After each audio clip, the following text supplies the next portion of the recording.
Councilman Bradford will give the invocation. Councilman Corbin will lead us in the pledge.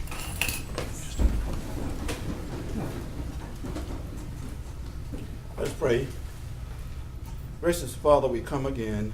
Lord, thank you first for this day and for another opportunity to come before this city as we represent this city. We ask your presence in the meeting, direct us, lead us in the places and the things that we should do tonight. We pray for our mayor and for our city council leaders, and we pray, Lord, that all that we do here today will be pleasing in your sight. We thank you, we praise you. It is in your name we pray. Amen. Amen. Amen. Please join me in the Pledge of Allegiance. I pledge allegiance to the flag of the United States of America and to the republic for which it stands, one nation, under God, indivisible, with liberty and justice for all. Madam Clerk, would you call the roll, please? Councilman Bradford. Present. Councilman Everett. Here. Councilman Jenkins. Present. Councilman Corbin. Present. Councilman Flory. Present. Councilwoman Lynch. And Councilman Bowman. Okay, as you can see, due to one of the absences, I am running the meeting until he gets here. So tomorrow Councilman Bowman will look for a motion on approving the minutes of the previous council and administrative conference. I assume he will get one of those. So at this point, does anybody on the council have any awards, recognition, or distinguished guests? Mr. Chairman. Yes, sir. Mr. Chairman, I have a couple of guests, but I would like for Mr. Paul Pratt, who's with the Gateway Custodial Group, to come forward. As you remember, we presented an introduction, and I had a public hearing. We just want to share some additional information. So, Mr. Pratt, will you give us an introduction of who you have with you today? All right, thank you, Councilman Bradford. Honorable Mayor, to Councilman Jenkins and the rest of the councilmen. A few weeks ago, I was before you asking that you would place this on the agenda today for me to invite our guests from out of state in to talk about Cross Bayou. And today I do have our guests, our developers, as well as our lead architect that came in today. I do want to acknowledge the rest of my team that's in the audience. And of course, Curtis Joseph is our local Gateway developing partner, as well as Darren Jackson, Mr. Ricky Hall, and then there's Darren West and Larry English. But today, I know you guys have lots of questions, and what we want to do is come from vision to concept and talk about what our thoughts are so far as moving this project forward.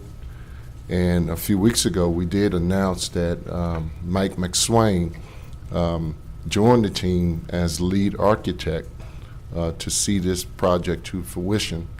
In addition to Mike McSwain, Scott Metner, who's with Janus Property out of New York, is going to come before you and answer a few questions and talk about the process of developing a project of this magnitude. So I guess at this time I'll bring up Mr.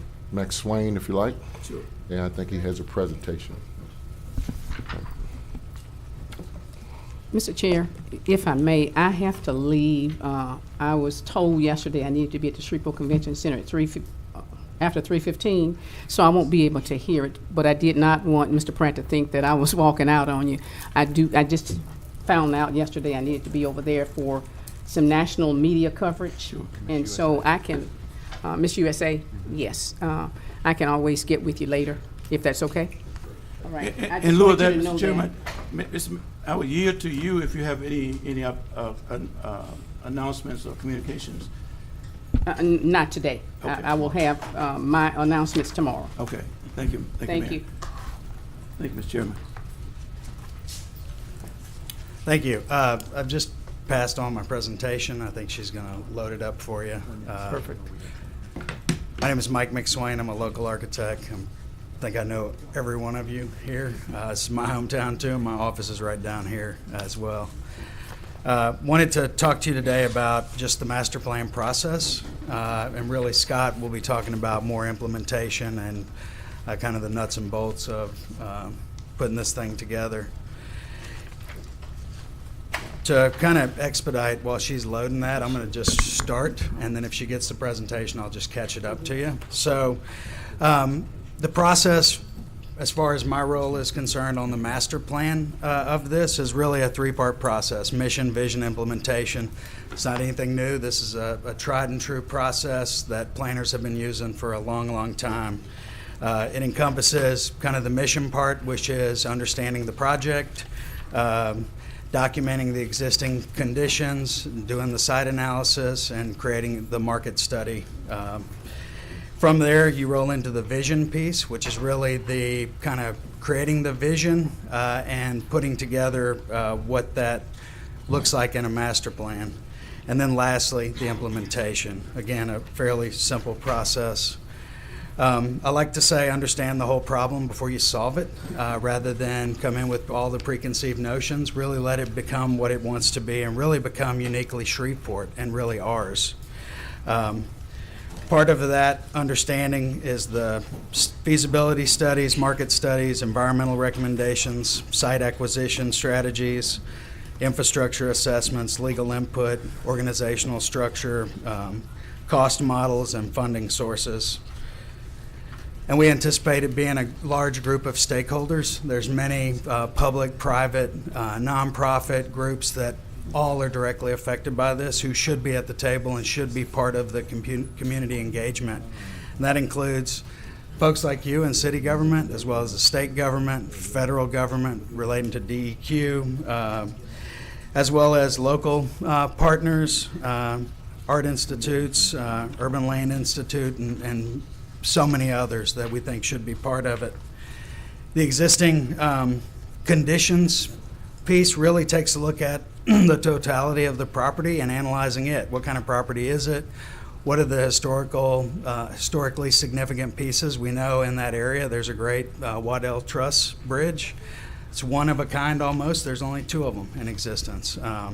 Then also the municipal, the Waterworks Museum, as well as the history that's happened along Cross Bayou for all this time. Mr. McSwain, let Yes. me interrupt you for 1 second. I was just informed that the video apparatus is not ready. We were Is not it- aware of it. Yeah, well, That's okay. You don't need it right now? I think I'm good. I'm going to just keep Okay, and going then- through and my then we'll get some hard presentation. copies. Yeah. Okay. Thank you. Let's see. And finally, on the existing, analyzing the environmental conditions and what we're really dealing with. I know in the previous project, I think a lot of that work was done for a piece of it, but really looking at the rest of Cross Bayou there. And then certainly the location of Cross Bayou is really in a pivot point between three unique neighborhoods, one being downtown, one being Allendale, and one being Free State on the other side of Cross Bayou. It's right in the middle of those, and it should be influenced by all three. We believe the plan should have magnets to attract people both inside and outside the community, and help recruit new business and new population to the area. Part of the givens, I think, from the beginning would be in the early phase, a municipal complex, a residential component, and site remediation. Following that with the new technology STEM focus school, Cross Bayou hard banking, and potentially other parts of the development. The master planning itself involves key issues relating to the major components and how you arrange those organizationally on the site. How do you deal with the parking and the cars, public spaces, circulation patterns, site engineering, and infrastructure. We wanted to recall and build on and connect to the rich existing fabric of downtown Shreveport. I have a pretty neat slide. If y'all get the deck, it really embodies kind of who we are in downtown, but I I've been here 20-something years, but putting this together, I was really impressed with who we are. We should be proud of who we are. We got a really vibrant, successful downtown. And when we relate to that and we recall on it, we keep ourselves authentic and real.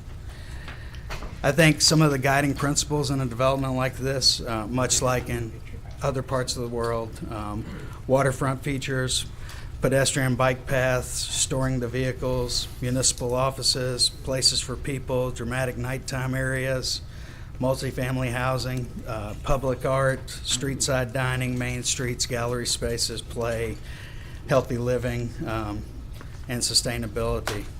And that really takes us to implementation, which is where I think I'm going to turn this over to Scott and let him talk about kind of the financing, cash flow, and strategies around that. I apologize, the presentation didn't make it, but if you get it, it's worth your time. Do you to have it that glance you at could just email it to us right now and we can just put it up on our screens? I wish I could. It's 70-something megs. I can't really move it along. Well, let's do this, Mr. Chairman.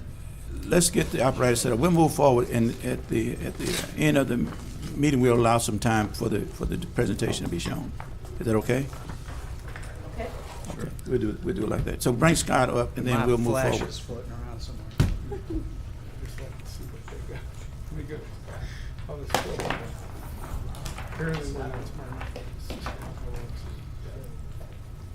Good afternoon. Afternoon. I'm Scott Metzner. I'm the founder and president of Janus Property Company based in New York. For over 30 years, I've been involved with what really could be called economic development real estate projects in New York. I've worked on a couple projects you probably have never heard of, but are major projects in New York, like the rebuilding of Battery Park City and the World Financial Center. And I've been very involved with Upper Manhattan, Harlem in particular, and to a lesser extent, the South Bronx. I think the two critical questions you might be wondering right now are, what am I doing here? And what are the prospects for a project like what's been proposed are for success? And I think they're both tied together, because if I didn't think there was an excellent chance for success, I certainly wouldn't be here. And Shreveport reminds me a lot of the city I grew up in, a small city in upstate New York, Albany. And I moved to New York, like a lot of people of my generation, because we thought there were better prospects for ourselves in cities like New York than in Albany. And I think when I look at Shreveport and I look at this proposal, I think that everything that's being talked about has been done in city after city around the country. New York got started with this idea of revitalizing itself, making a more active downtown, pedestrian-driven community, mixed-use community, probably about 30, 35 years ago, which is about when I got started doing this in New York. I'm going to pass around just an article about me, give me a little bit of credentials here. You can all skip it, but it basically, the one thing that I'm most proud of is my time in New York. I built a reputation for being a straight shooter. I get things done, and I work with people. So I just wanted to Pass it over there. Right over there, the clerk analysis. Yeah, that's something we can make copies of. Scott, is that something we can make copies of? Sure, you can keep it, make copies of it. Anybody's interested, you can, I'm sure, Google it and find it on the internet. So the biggest thing I think that I've been involved with for a good portion of the last 30 years is a project in West Harlem that is today over 1 million square feet of mixed-use commercial space. And it's got a lot of the same attributes, I think, that Cross Bayou does. It was an area that was basically forgotten for a long time. We went in there and had a vision, and we grew that vision. But I think that the most important thing about what we were able to accomplish, which I think is the critical feature in this project as well, is what the enthusiasm and support that project, or in this case this project, will get from the various stakeholders. So whether it's local community groups or the state, the city, in this case the parish, without a public-private venture, I would say no private developer is going to be interested in this for a long time to come. So what does that form mean? And I will tell you that in New York, private-public ventures have evolved over time, and now I don't think there's a major project in New York that is not does not have a significant public-private component to it. There are all sorts of different ways that the governments can work with private industry to make these things happen. And it's not only the public and private markets, it's the not-for-profit community, faith-based and otherwise. It's the local community. As Mike was saying, it's got to start with a master plan, with a vision of what can be accomplished. I will tell you from the world I'm in, there is today no shortage of capital seeking a home right now. And New York being a seat of capital, not only locally but nationally and internationally, the thing that's going to attract capital here is very basic and very simple. It's got to make money, period. And so not to say that capital won't take risk or can't take risk. There's got to be a clear path and an agreed upon path to the timing and the complications that it takes to get through this process. And there's no question that a project like Cross Bayou is complicated, it's complex, it is not going to get done in a year or two.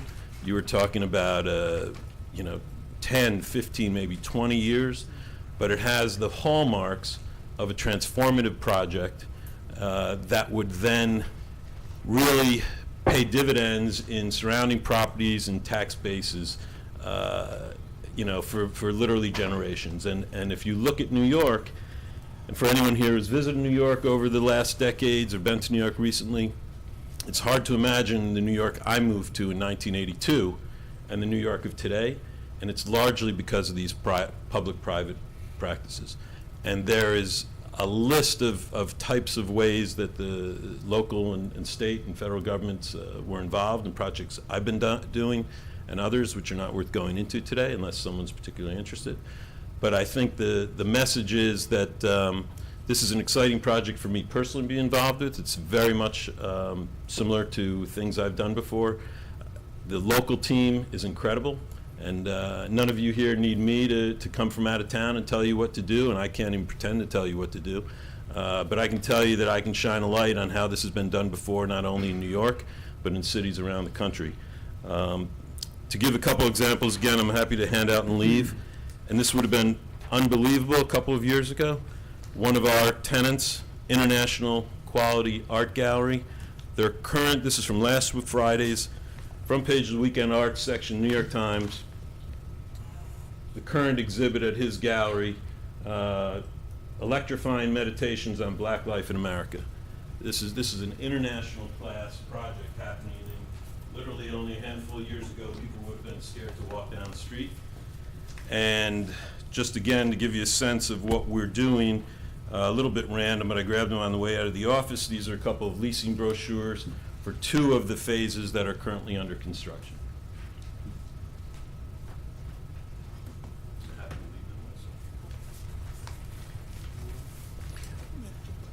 I think that's really, it's my pleasure and my honor to be here, and I appreciate being a part of this project and this team. Let me ask you a couple of questions.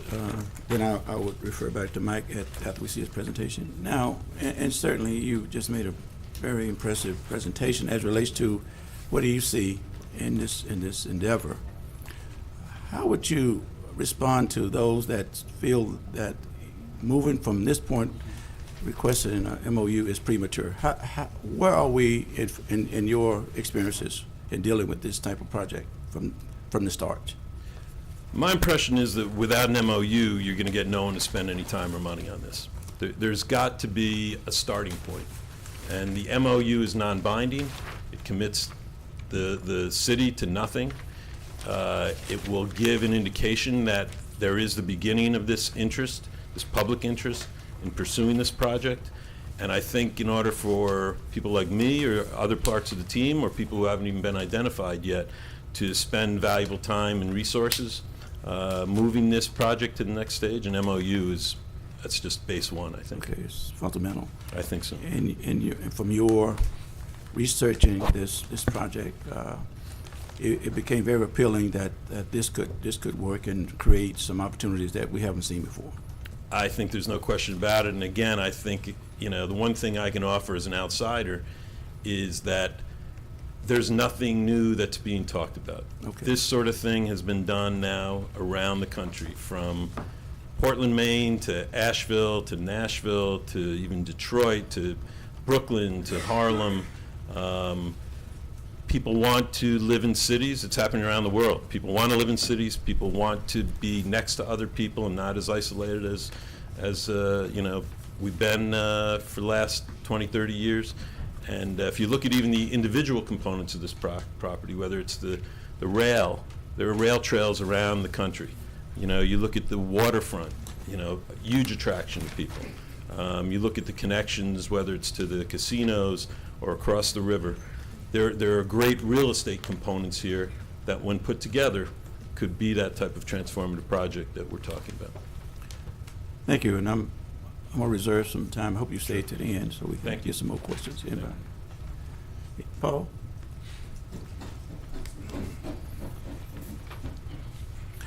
Okay, anybody else that you wanted to present today, or you? That's it. I think tomorrow we're planning to come back before you guys, if there's a vote taken tomorrow, and we'll present some more data as needed.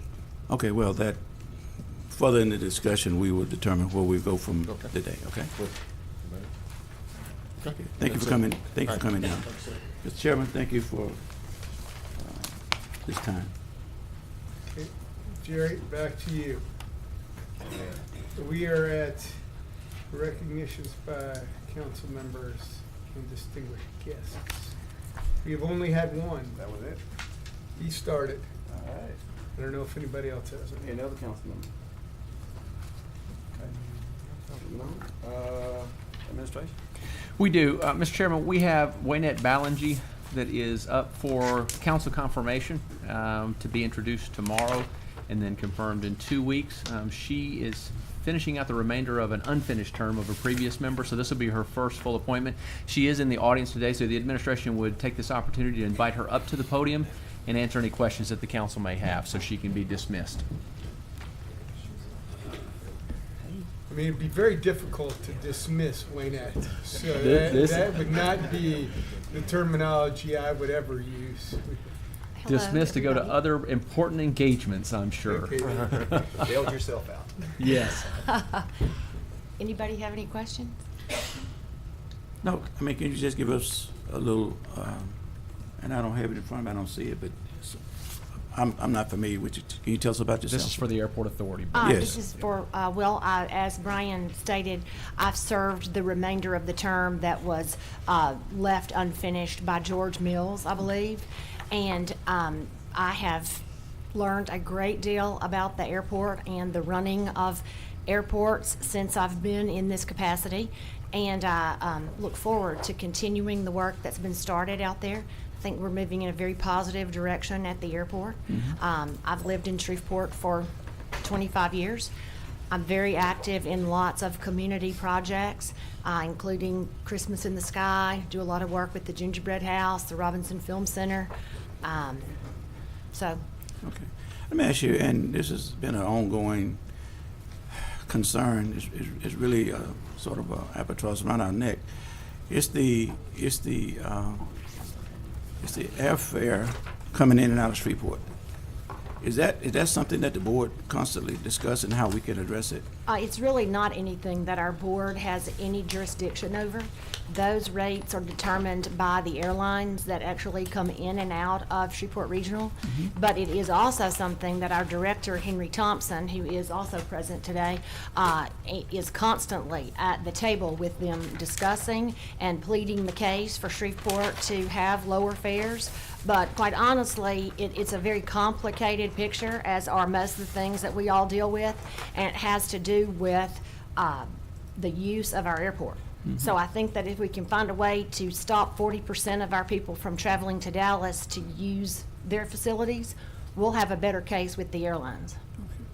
And I understand that, but I guess I'm asking, is there any discussions in regards to how could we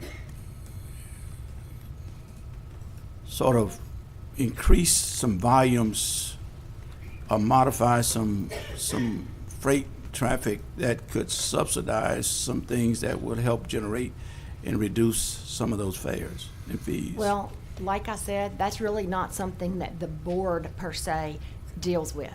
We do constantly talk about and brainstorm different things that can be done from our perspective, but as board members, we don't have any contact with the airline representatives themselves who set the prices. I see.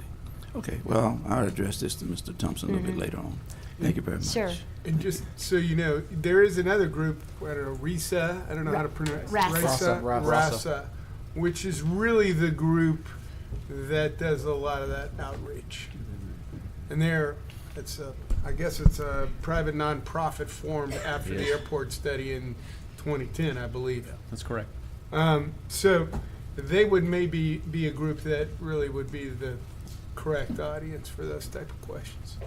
Hey, one question. I understand, or I was led to believe at some point that the FAA was going to come to Shreveport for a visit. This is regarding the hangars and the minimum standards and the rest.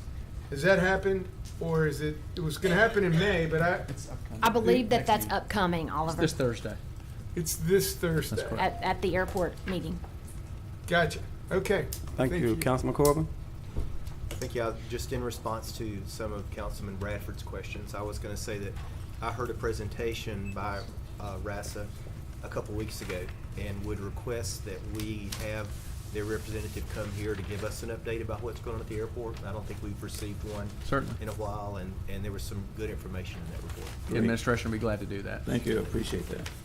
Mr. Chairman, Brian, there was some discussion about the FAA person coming to the city council meeting for a larger meeting. Is that off now? That's something that the mayor is working on as well for the next council meeting. Next council meeting? Yep. Anything else? Keep up Thank the you good for your work. service. Thank you. Great job. Anything else, Mr. Crawford? No, sir. No, sir, Mr. Chairman. Okay. Mr. Green? Does any member have any questions or concerns relative to property standards with Mr. Green? Let me ask Mr. Green, Mr. Chairman, and I appreciate your service as it relates to following up. I get more. And later in the meeting, I'm going to request that this administration would be more timely in responding to some requests to give us a status on those requests. But I gave you last week several properties that needed addressing. You got that email? Yes. And whereas you told me that you received email and that those was on your to-do list, if you will, better word, what can I expect in regards to those dilapidated and abandoned houses and some of those lots? Is there a process that you need to exercise before I can hear back? Well, the most of those lots that you sent in have been cut. I mean, They've been cut since last Thursday? Yes. Okay, I need to follow up on that. Okay. Right. The adjudicated, I mean, as far as the demolitions, there is no set time frame. That's why I say you have asbestos that has to be removed off of the structure before we can demolish. That contractor is gonna work according to how it all falls in. I don't set his, so if he's got 10 properties ahead of yours, then you're 10 down. So I don't have a set date. I can't give you a set date. And that's basically where I'm at. It's just like the one on Portland. Mm-hmm. You know, one day you drove by there, you came to council, you brought it up, then the next council meeting you said, it's gone. Well, that was in the hopper for a long time as well. Right. These, I mean, it's the same thing. It's the same thing. I mean, they are in the process. We are working on them. And actually, it started before you made the complaint. So we're working on it. Okay. But I don't have a specific date for you. If I could just take an opportunity to remind us, if we are able to implement that My Government Online, situations like this are exactly where it's helpful in being able to communicate to constituents some of these processes that take a little while. They have notification periods. They have different, noticing periods and things like that that have to happen before and contracting periods. And sometimes it can get difficult to keep up with where in the process a demolition may be. And I know you and I have quite a few candidates for demolition in our districts, and several other council members do. But that's one thing that I think would be really helpful about that system. I look forward to hopefully implementing that later this year, because it will really help us to be able to communicate to our constituents and help set some expectations, let them know how the process works, and give them a little bit more of an insight into what the timing is so that they can be prepared for it. I agree with that. Thank you. Thank you, Terrence. That's it. Thank you. Mr. Sweeney? Mr. Sweeney, we have a master plan report tomorrow. And Mr. Crawford, That'll be next meeting. Next meeting? First meeting of the month. Yes, sir. it's always the first meeting. Yes, sir. Of the month. I asked you that the last time, didn't I? And I had it confused. That's I won't okay. ask you that no more. I always get confused on I the get agenda. confused. I do too. Tomorrow we are required to hold a public hearing on ordinance 43 of 2018. Mr. Crawford, any legislation to be added tomorrow? There's none to be added. There will be a presentation from the city's engineering department on that annexation hearing tomorrow. Okay. We have the following request to speak. Okay, let's start with Cross Bay, but Mike has already spoken. I don't believe he's necessarily planning on speaking again. Same with Scott, so I'm going to take those two.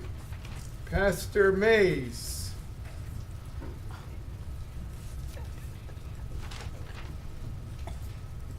Pastor Mays, 10398 Malcolm Road. First of all, I want to thank the council and the mayor in her absence. Thank Councilman Everson for your speedy recovery. Just want to, once again, elate to you all and address you all as it relates to the Bayou project, the economic impact that it would make for this city is going to be tremendous. The presentation has been done on today. We would pray to God that you all would put it on the agenda, because I think, speaking with Jeff and some of the other councilmen, that anything that is going to be for the betterment of this city, I think that we all are in favor of it. I've been in this city a long time. You all know me. I know you all. And I just pray today that you all can put it on the agenda to move forward. We are one Shreveport with one desire, and anything that's going to better this city, I am in favor of it and been that for a long time. Whatever projects come forward that's going to be an impact, an economic impact for this city, I think we need to move forward. I spoke to the councilmen in Bolger over there. They said, well, we moving forward with our projects, Pastor. So I said, well, we pray that this council and this body, in the spirit from which you all have within you, that you would see this project as being favorable and would move forward on it. Councilman Bradford, thank you for your insight. I told the mayor a few minutes ago, thank her for her support and her insight on trying to move forward with something that's going to be better for Shreveport. We want to attract industries, businesses to this city, and sometime in life, we have to take chances, and those chances is going to benefit the city as a whole. So I encourage you, Jeff, I sent you an email, glad you're doing better. And I would pray that that you all would take this under consideration. I'm glad that it's being talked about on today. I think that it's a project that's going to help move the city forward. I'm not going to take up any more time. They have done a beautiful presentation, and to letting you council members know exactly what's in front of us. We are a city that's moving forward. We are 56 or 57% minority, and we want to work together conclusively in this city so that all of us within the city to grow Shreveport, to become the next great city of the South, we can do that. And you all have a fiduciary responsibility as elected officials to make sure that this city moves forward. And Mr. Fleury, thank you so much, and Oliver Jenkins, thank you, and to all of the council members that serve.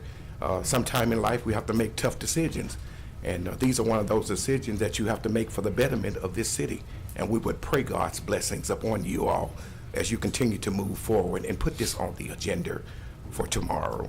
Thank you so much. God bless. So, Mr. Chair, the remaining request to speak involve the rezoning of case C-2318. That has to do with the Superior.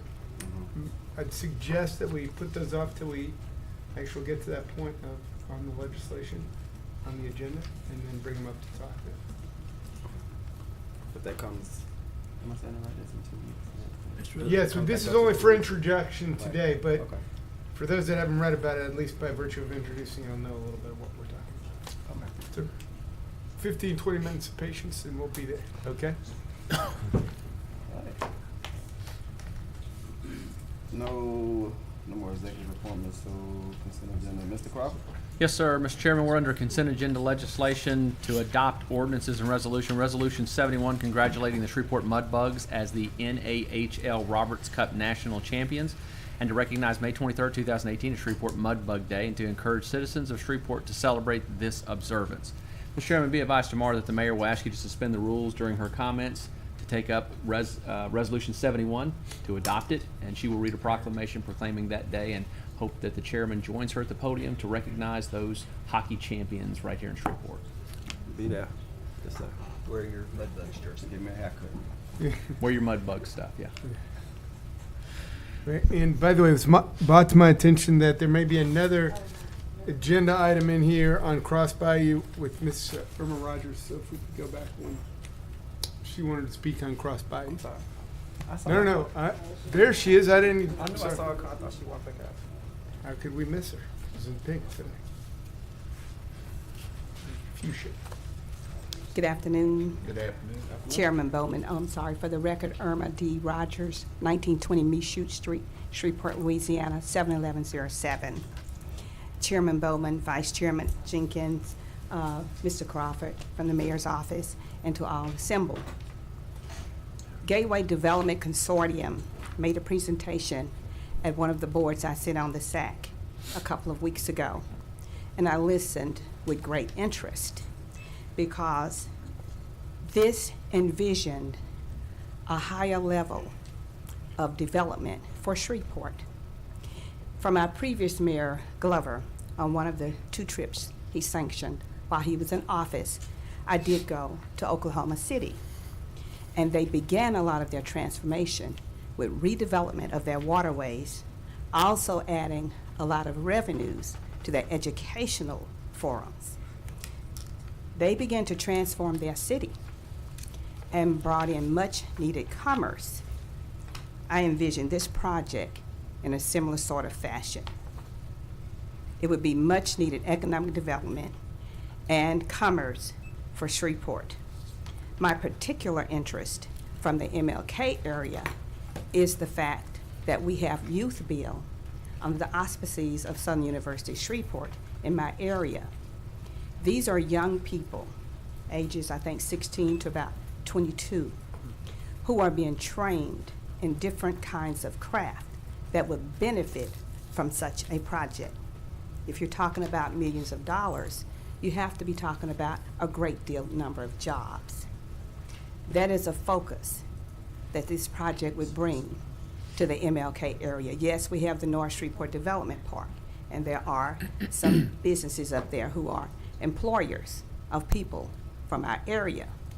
But a larger number, and looking at what we have in terms of youth bill within the area, that could be a great partnership for these young people to have a living earner wage job, not just regular employment, a living earning wage. So I am supportive of this effort. After looking at other cities, we visited Oklahoma City, and we also went to Alabama and visited Birmingham, which had a large base for the health industry. So those kinds of things are of great importance to the people who live in my community. So I am supportive of this effort. Thank you for your time and consideration. Thank you. Apologize for missing you. Sorry about that. Questions? No ordinances to adopt. Mr. Crawford, please. Yes, sir. proceed with We're regular- back under regular agenda legislation. These are resolutions on second reading and final passage, or which will require only one reading. Resolution 64 approves the budget for the Caddo Shreveport Sales and Use Tax Commission for the fiscal year beginning July 1st, 2018. Resolution 65 authorizes the mayor to execute an acceptance of act of donation between the city of Shreveport and MIL Properties LLC, hereinafter called owner and acting herein through Candy Moore, manager for the water and sewer main extension and related facilities to serve American Way. Resolution 66 ratifies the authorization and provisions of the waiver of permits, inspections, and other related fees for all trades, this being buildings, electrical, plumbing, mechanical, for the construction repair of properties damaged during recent severe weather, flooding, and tornadoes for all properties within the city of Shreveport. Resolution 67 dedicates space at the David Raines Park to place a memorial to Coach Roderick Scrubby Gilliard. Resolution 68 authorizes the execution of a non-binding memorandum of understanding between the City of Shreveport and Gateway Development Consortium, LLC, regarding development across Bayou Point. Resolution 69 authorizes the City of Shreveport, Louisiana, to make application to the State Bond Commission to obtain approval for a cooperative endeavor agreement and to authorize the mayor to execute said CEA with the Caddo Bossier Soccer Association and Shreveport United Soccer, or CABOSA, for the purposes of defining the use of Cargill Park along with the management and administration of soccer programs. And finally, Resolution 72 approves Calumet Shreveport Lubricants and Waxes LLC for participation in the Industrial Tax Exemption Program located at Project Site 3333 Midway Street, Shreveport, Louisiana 71109. Is that something? Yeah. I don't know. No, it's a single reader. Just the same. Any questions? Mr. Crawford, please proceed. Oh, I got questions. You got some people on your board up there. Couple people on the board. Mr. Bradford. Thank you, Mr. Chairman. Mr. Chairman, my remarks are going to be on the subject of Resolution 68. I was contacted over the weekend by Councilwoman Lynch, who sort of gave me some information that she wanted me to consider regarding the language of the resolution, which I had no problem with, certainly. So I submitted it to the clerk, and he, I think, ran it by the city attorney in regards to the language of the title of the resolution. According to how the city attorney feels and give his opinion, I'm asking for his opinion in a minute, then I may or may not move forward with this tomorrow, but I think the importance of it is important enough to make comments on my behalf. So let me ask you, Mr. Attorney, you got the communication regarding Yes, sir. the amendment or Proposed substitute? amendment. Yeah. Yes, sir. What's your opinion about substituting that? As I spoke with Councilwoman Lynch, the proposed amendment language materially changes the subject of the resolution. Under the charter, we have to notify the public of the subject to be discussed. The original language of the resolution authorizes the mayor to execute an agreement. That is the subject of that resolution, whether or not the mayor should or should not be authorized to execute an agreement.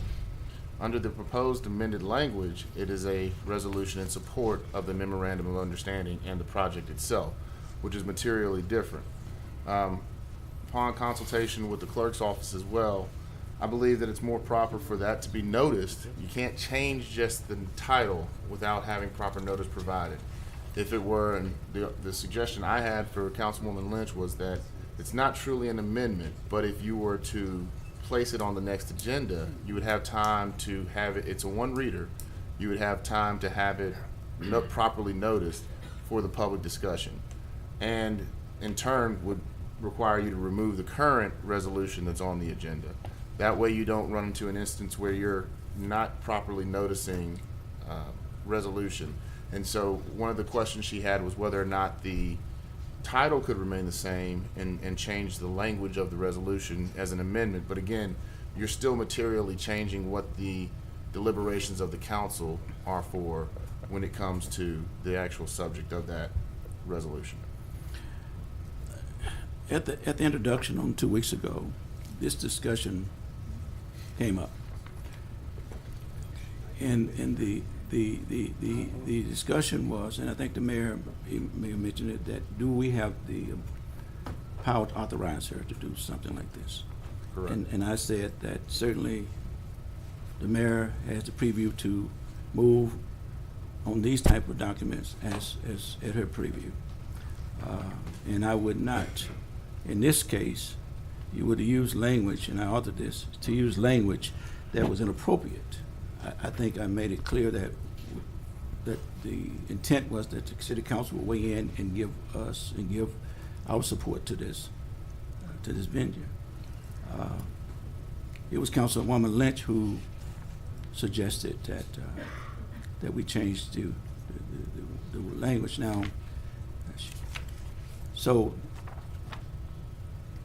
tomorrow she'll be here, and I'm gonna ask her to give me her rationale on why we should or should not do one or the other. Okay, so I appreciate that. I'm sorry. Who will be here? Councilwoman Lynch. Yeah.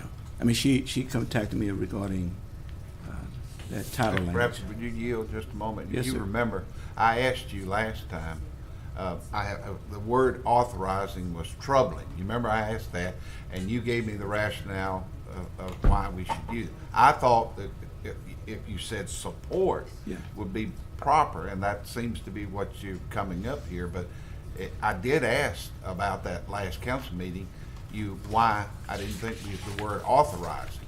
And that's when I referred to the mayor that the word authorizing, if you notice, we did not say authorizing the mayor, we said authorizing execution. Again, we're using semantics, but and usually our resolution would say we authorize the mayor, but I'm just saying we authorize the execution of this non-binding agreement.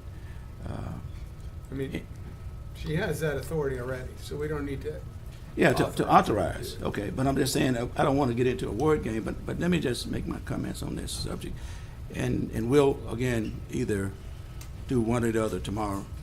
But I just want to say that, and let me thank the efforts that has been put on by the council as well as the city attorney, especially to the Gateway Group who've been working and sharing information on the resource personnel that have come today to express their interest in this project, as well as those many residents and constituents who have weighed in on this through various means.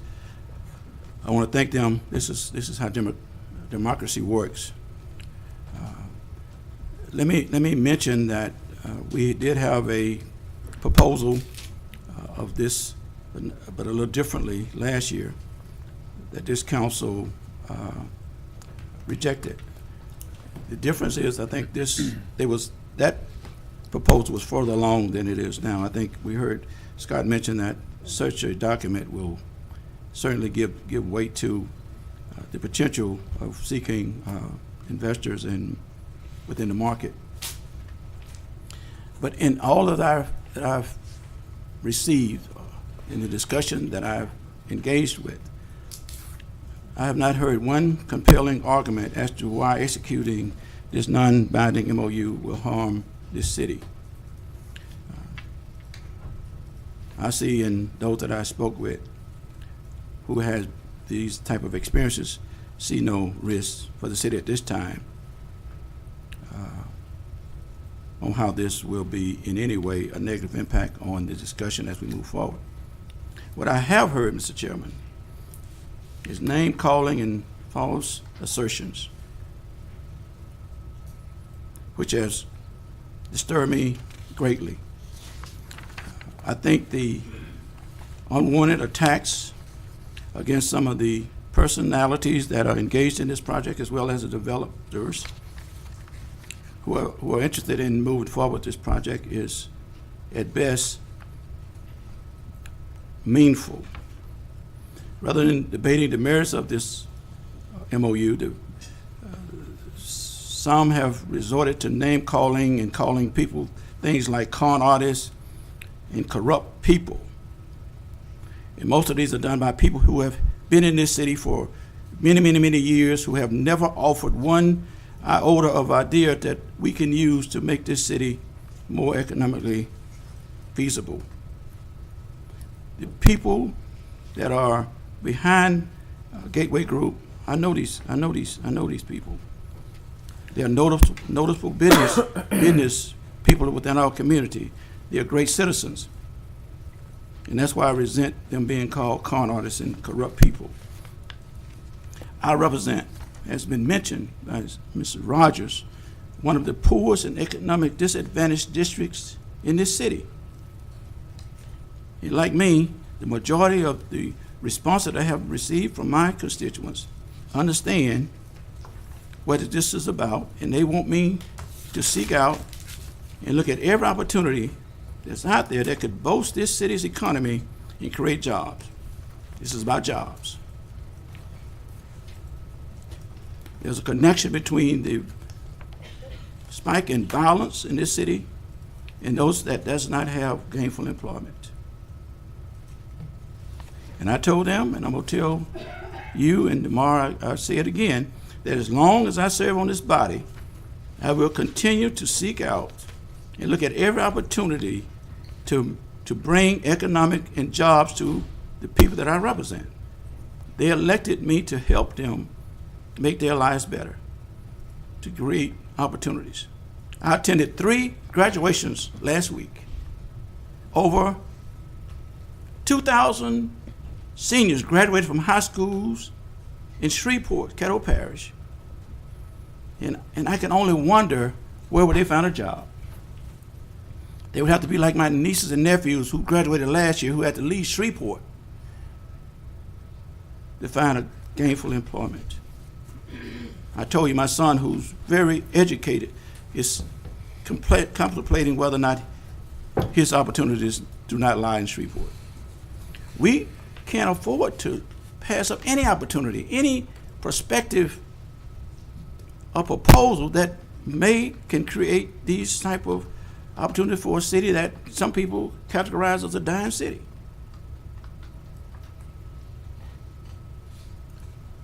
Mr. McSwain, Mr. Scott, Mr. Pratt, Mr. English, Pastor Jackson, Attorney Joseph, distinguished people. They have come before this city and this body to offer us a roadmap. It has been said that it's early in this journey, but the MOU is a document that they can use as they head out. Head out to hopefully gain the attention of other private capital and investors. Scott gave us the word. I want us to give them a chance. I want us to give them a chance to see if indeed a $1 million transformation project can reach the destination that it has reached in other cities. At this point, Mr. Chairman, it costs us nothing. Other people believe in Shreveport. I'm just going to wonder if we can believe in ourselves. Thank you, Mr. Chairman. Thank you. Councilman Jenkins? Okay, since he started there, one item of discussion last week was whether the mayor is interested in signing the agreement as it is written now and presented as an attachment to this piece of legislation. I think she said, I don't like all the terms of that agreement. I believe, has that been resolved from your perspective or from the administration's perspective? Because for me, I really don't see any merit in telling her to be authorized to do something she's authorized to do already that she doesn't want to do and doesn't have to do. So I'm not interested in embarking on that kind of legislative nightmare. Having been on a legislative nightmare once for 3 years, I'm not interested in doing that again. I mean, the mayor has stated her position very clearly. Whatever action the council takes, if it is per her review, she'll review that action at that time, and she'll make a decision based on taking everything into account moving forward. So whatever heartache she had with the document itself as it was written that she mentioned last 2 weeks ago, she no longer has. I'm not saying that. I'm saying that the mayor's role in any legislation that's passed by council is to deal with that legislation once it's dealt with by council. At that point, she'll review the legislation and take whatever action she feels is necessary or not take action. Let me change my question. She expressed reservations on the construction of the document 2 weeks ago. Has she resolved those reservations at this point? I'll defer to the legal on this. Not to my knowledge. Okay, that's all I'm getting at. Okay, moving on to item 72. 72, if you look at the document, I used, obviously we had that meeting about ITEP. We had some examples in different matrices. I took the application, the feedback that I got, most people like the Chamber of Commerce's version the best. I used that model based on the information that was given to me as part of the application. I plugged those numbers in and generated the numbers that you see in that document. Happy to go through that at any point, either individually or publicly, though it's somewhat immaterial, on how the actual machine itself works. But, you know, that's what I've done just for y'all's reference. And both those percentages and the resulting amount of dollars are based on that matrix. Happy to take questions if there are any, but just to let you know. Thanks. That's all I have to. Mr. Crawford, now would you proceed with introduction of orders? Hang on just a second, I'm Mr. sorry, Chairman. resolution. You're right. Introduction of resolutions not to be adopted prior to June 12th, 2018. Resolution 73, selecting the Times as the official journal for the city of Shreveport for the period commencing July 1st, 2018 through June 30th, 2019. And Resolution 74, authorizing an amendment to the agreement authorized by Ordinance 46 of 2010 and to otherwise provide with respect thereto. 74, this is, just to give you some background on Resolution 74, this is to extend a contract for Diesel Driving Academy at the fairgrounds that currently expires on June 30th, 2023. It extends it for three-year terms, or 9 years until June 30th, 2032. The property owners and the business owners have asked for this extension based on their accreditation requirements, which require a stable location. Mr. Barry Busada, who's the owner of that business, is here today. If the council has any questions, he'd be glad to come forward. No, sir. Good, okay.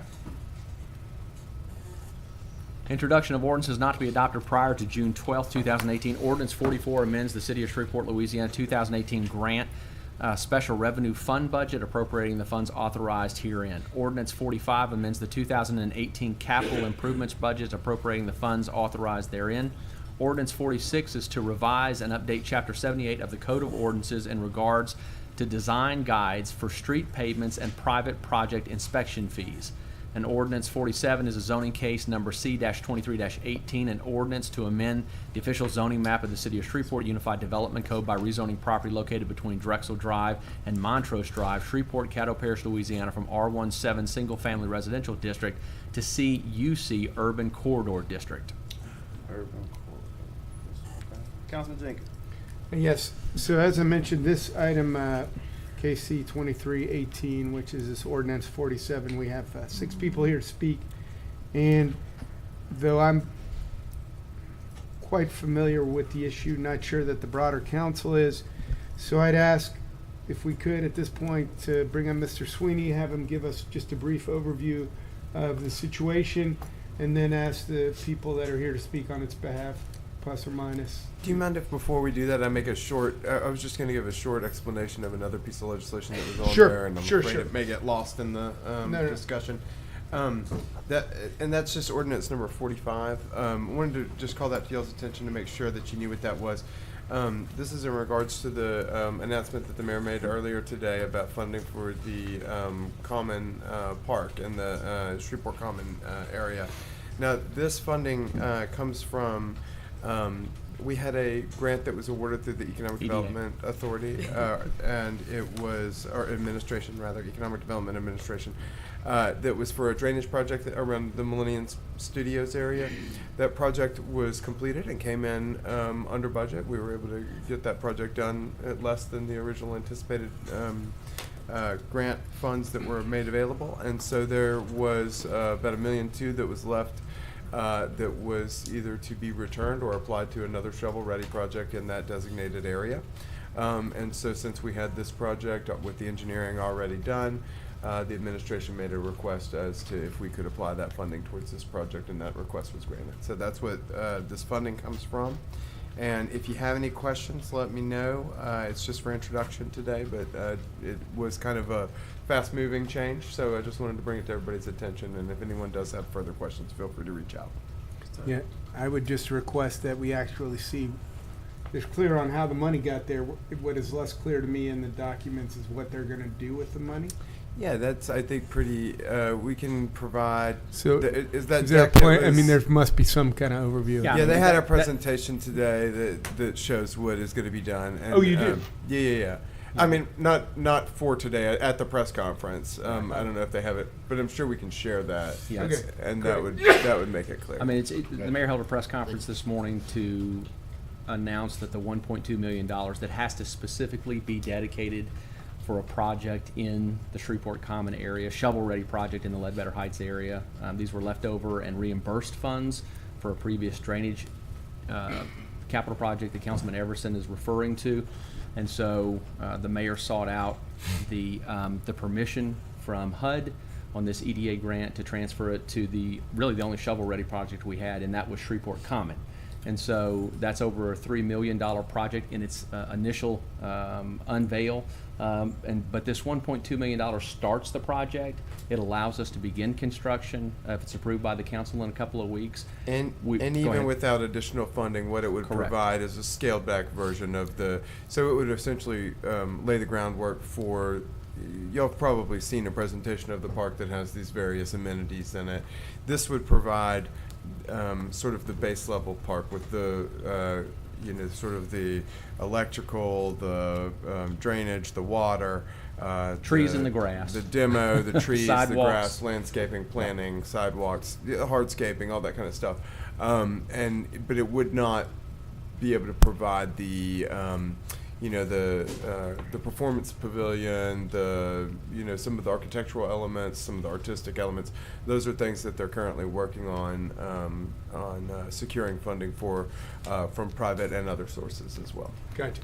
Okay, well, if there is like a quick deck, I'll take a look, but other than that at least answers my question. Yeah. So it's kind of the base level is what this will provide, and then they're still seeking funding commitments for the added amenities to go in addition to that. I think that's and I think one of easy the way I to think put one of the it. important things for the mayor and this administration was to get the project moving, because a lot of the conversation that we've been hearing from some of the angel investors or the capital investments from private industry or individuals was they wanted to see something happening. And I think if we can get the ground floor on this really first urban park that's been developed inside the city, and that $1.2 million project bid out in about 60 days after the council approves it, turning shovel at the end of summer, and then 6 months estimated completion date on that basic plan, that gives those investors an eye to be able to see something where they can hopefully come up with some private dollars to invest, and where they can see that come to fruition too. And that's something that we've heard on our end, part of that public partnership that we've been talking about here. They wanted to see some movement on our end first, and we'll be able to do that with this money.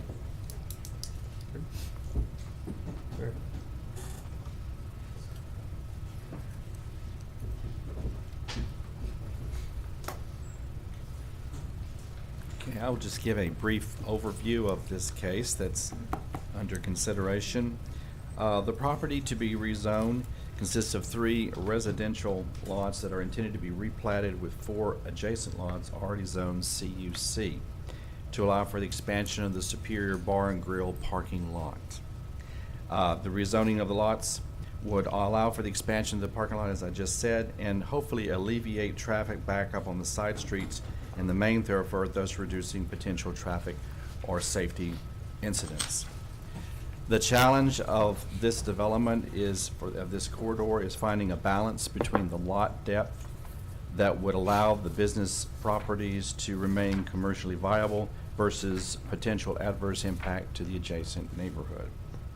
The requested rezoning for the Superior Grill would result in a site depth of about 362 feet, which is nearly the average corridor depth of the urban corridor district on the east side of Line Avenue.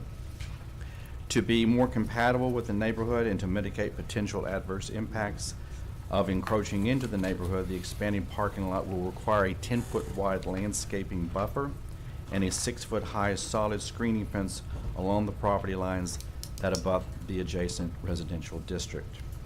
The landscape buffer and screening requirements will be evaluated as part of the building permit review process.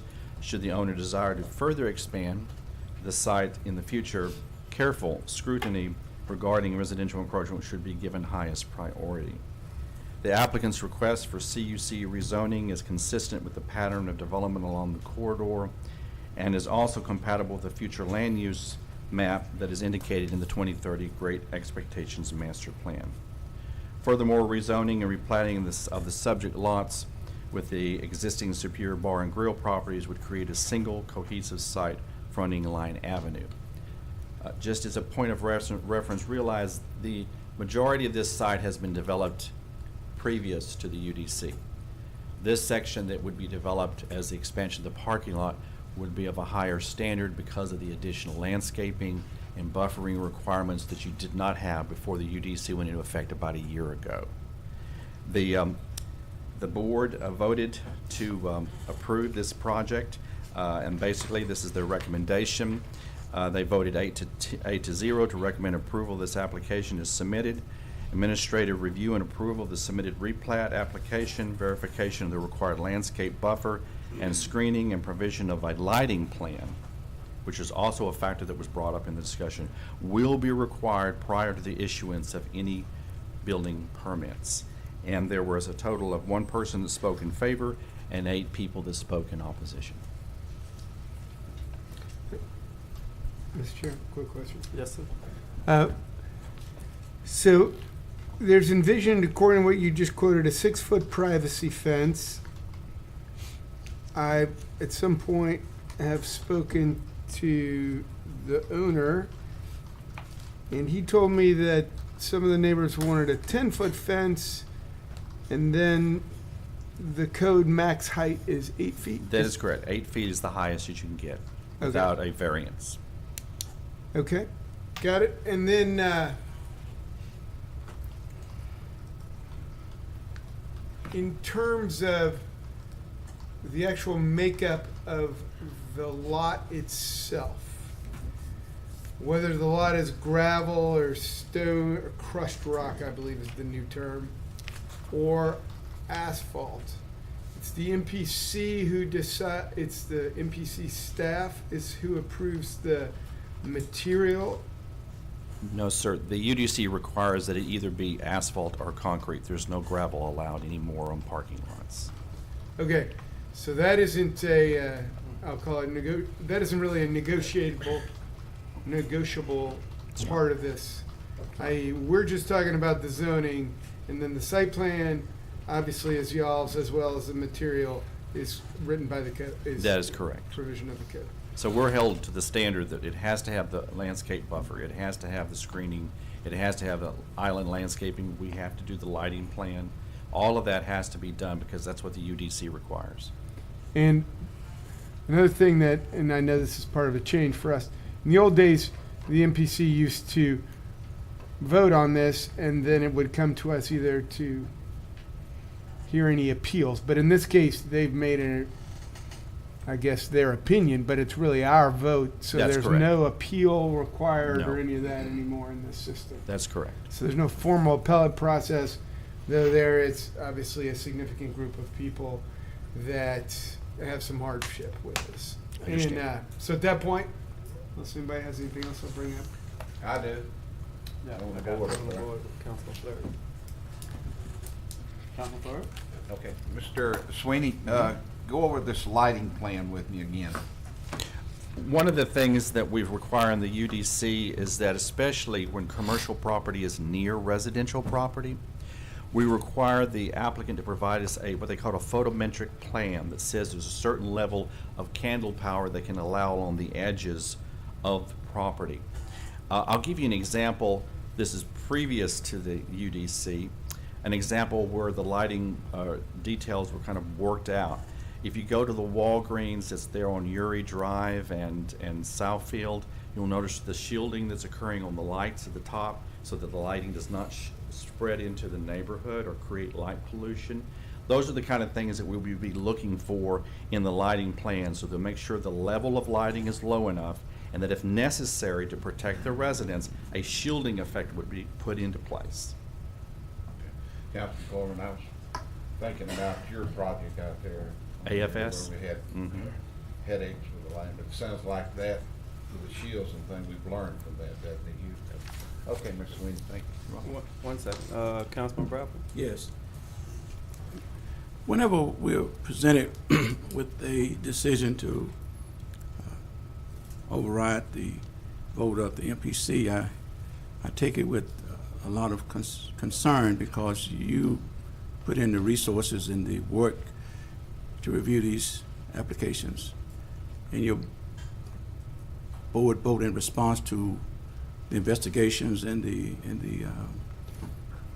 stipulations they put on an application. And after all considered, with the time and resource you put into this, and you feel it was adequate, and they voted to move forward with stipulations. Yes, sir. Is the fence is an issue. It seems to be. I mean, they want 10, you want 8. I mean, 8 is the maximum. That's correct. Is there any provisions to address that other than saying we can't do it? Well, if you're saying go above the height from the fence, is that what Yes. you're saying? They would have to request a variance from the ZBA to go above the 8 feet.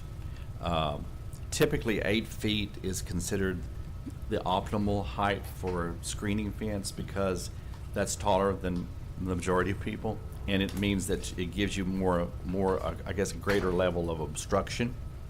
But understand too that part of this landscape buffer that we talk about, the 10-foot landscape buffer, they will be required to put in a series of plantings in there as well that will not only block off the headlights, but along with the fence itself, you won't be able to see any light going through to the neighborhood.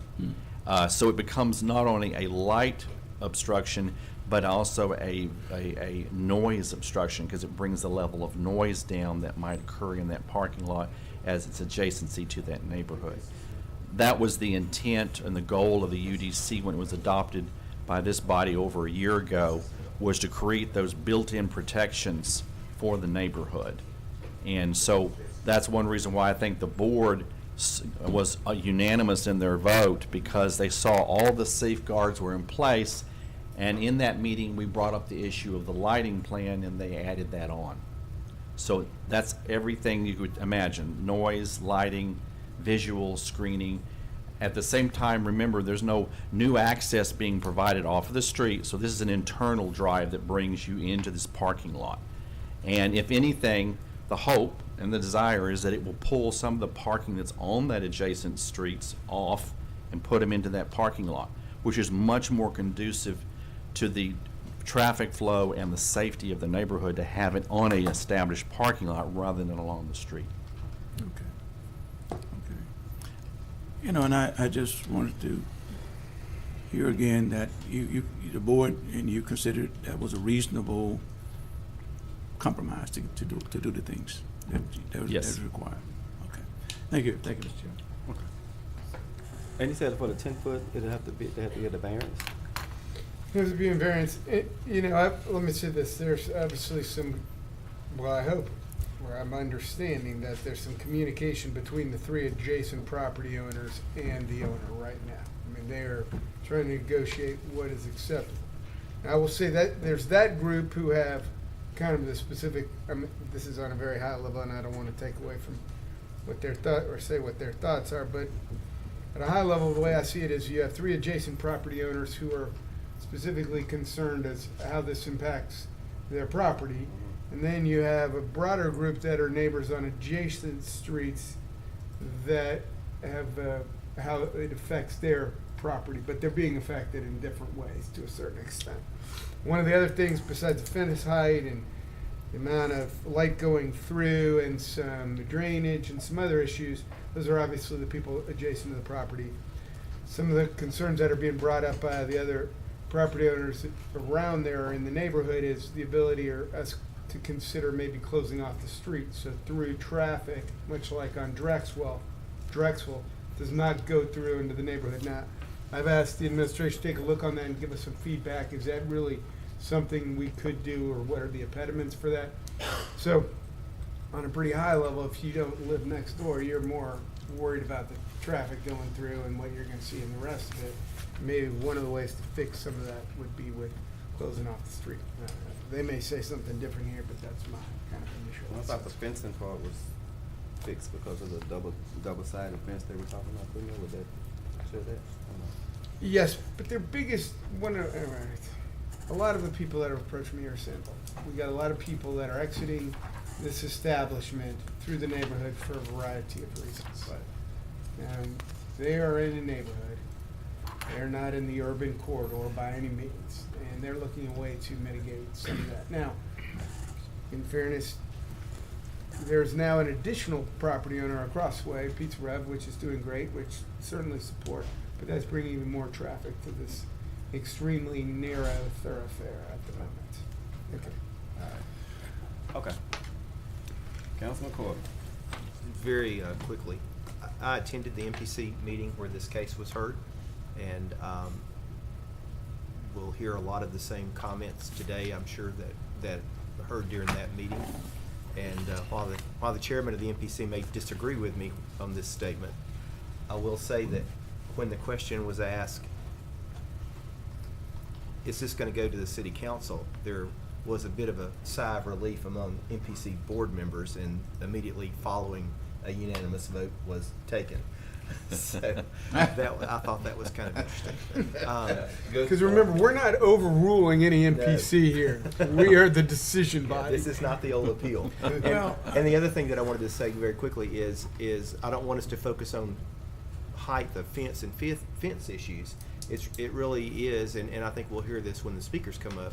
This is people who bought houses in a neighborhood, and they had a house beside their house as a buffer, and now that house no longer exists, and they're now going to be right up against a parking lot. So although the fence is an issue, and that may be something that helps with some of this, we shouldn't focus on if it's a double-sided fence, 8 foot, 10 foot, 6 foot, whatever. There's some significant issues.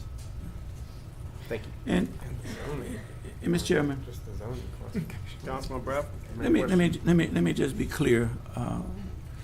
My statement and my concern is that the MPC put resources and time and manpower in making their decisions. I would not want to believe that the MPC board would not make a decision on the merits of each application, and they would pass something on to the city council without vetting it and feeling comfortable that their vote was right, and that they would obscure their responsibility. I hate to believe that they would do that. So when I say my concern is always, even in our day jobs. You know, we have the authority to overrule a lot of our subordinates, but yet their opinion in reaching some decisions and conclusions is always weighed. And for me to go against some of those opinions and rulings, you know, would take a lot to overweigh that. And I look forward to hearing from those that are here to express themselves. But I didn't. If I use the word overrule, it wasn't in that sense that the MPC board did not hear all aspects of a case and voted their conviction on the merits of this case. And I want to believe that, Mr. Sweeney. Mr. Chairman. Councilman Fleur. Mr. Bradford. Yes, sir. Two things I'd like to say to you on this, what you just said. Sure.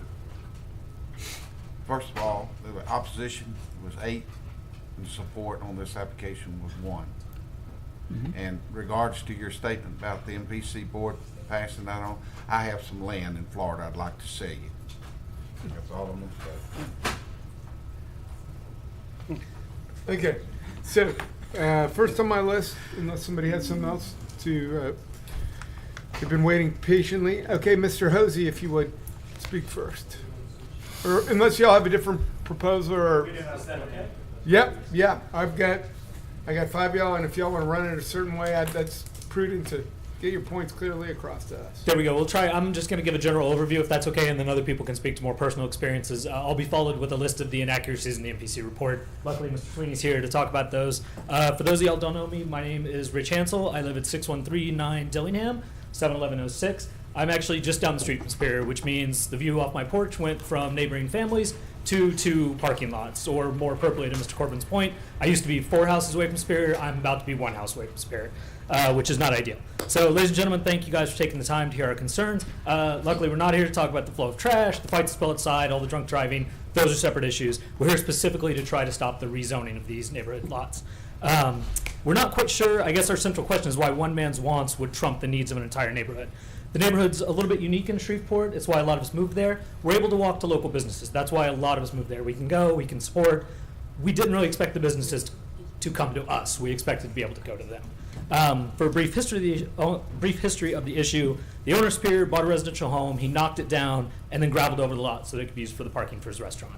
This was illegal, is my understanding. I'm not sure you're allowed to just knock down a home and put in a parking lot without any rezoning or permits, but that seems to be able to stop. He then purchased the family home next door to his illegal lot. When he knocked that one down, the neighborhood kicked up a fuss. He was then forced to file for rezoning, and that's why we're here. The MPC have recommended it go forward despite their own codes, both the new UDC and the previous codes, saying Superior has more than sufficient parking. In fact, Mr. Barbee's application to rezone shows that he currently has far more spots than needed, and I think we have exact numbers on that. The rezoning also goes against the foundational principles of the Shreveport-Caddo 2030 master plan, which we'll outline later.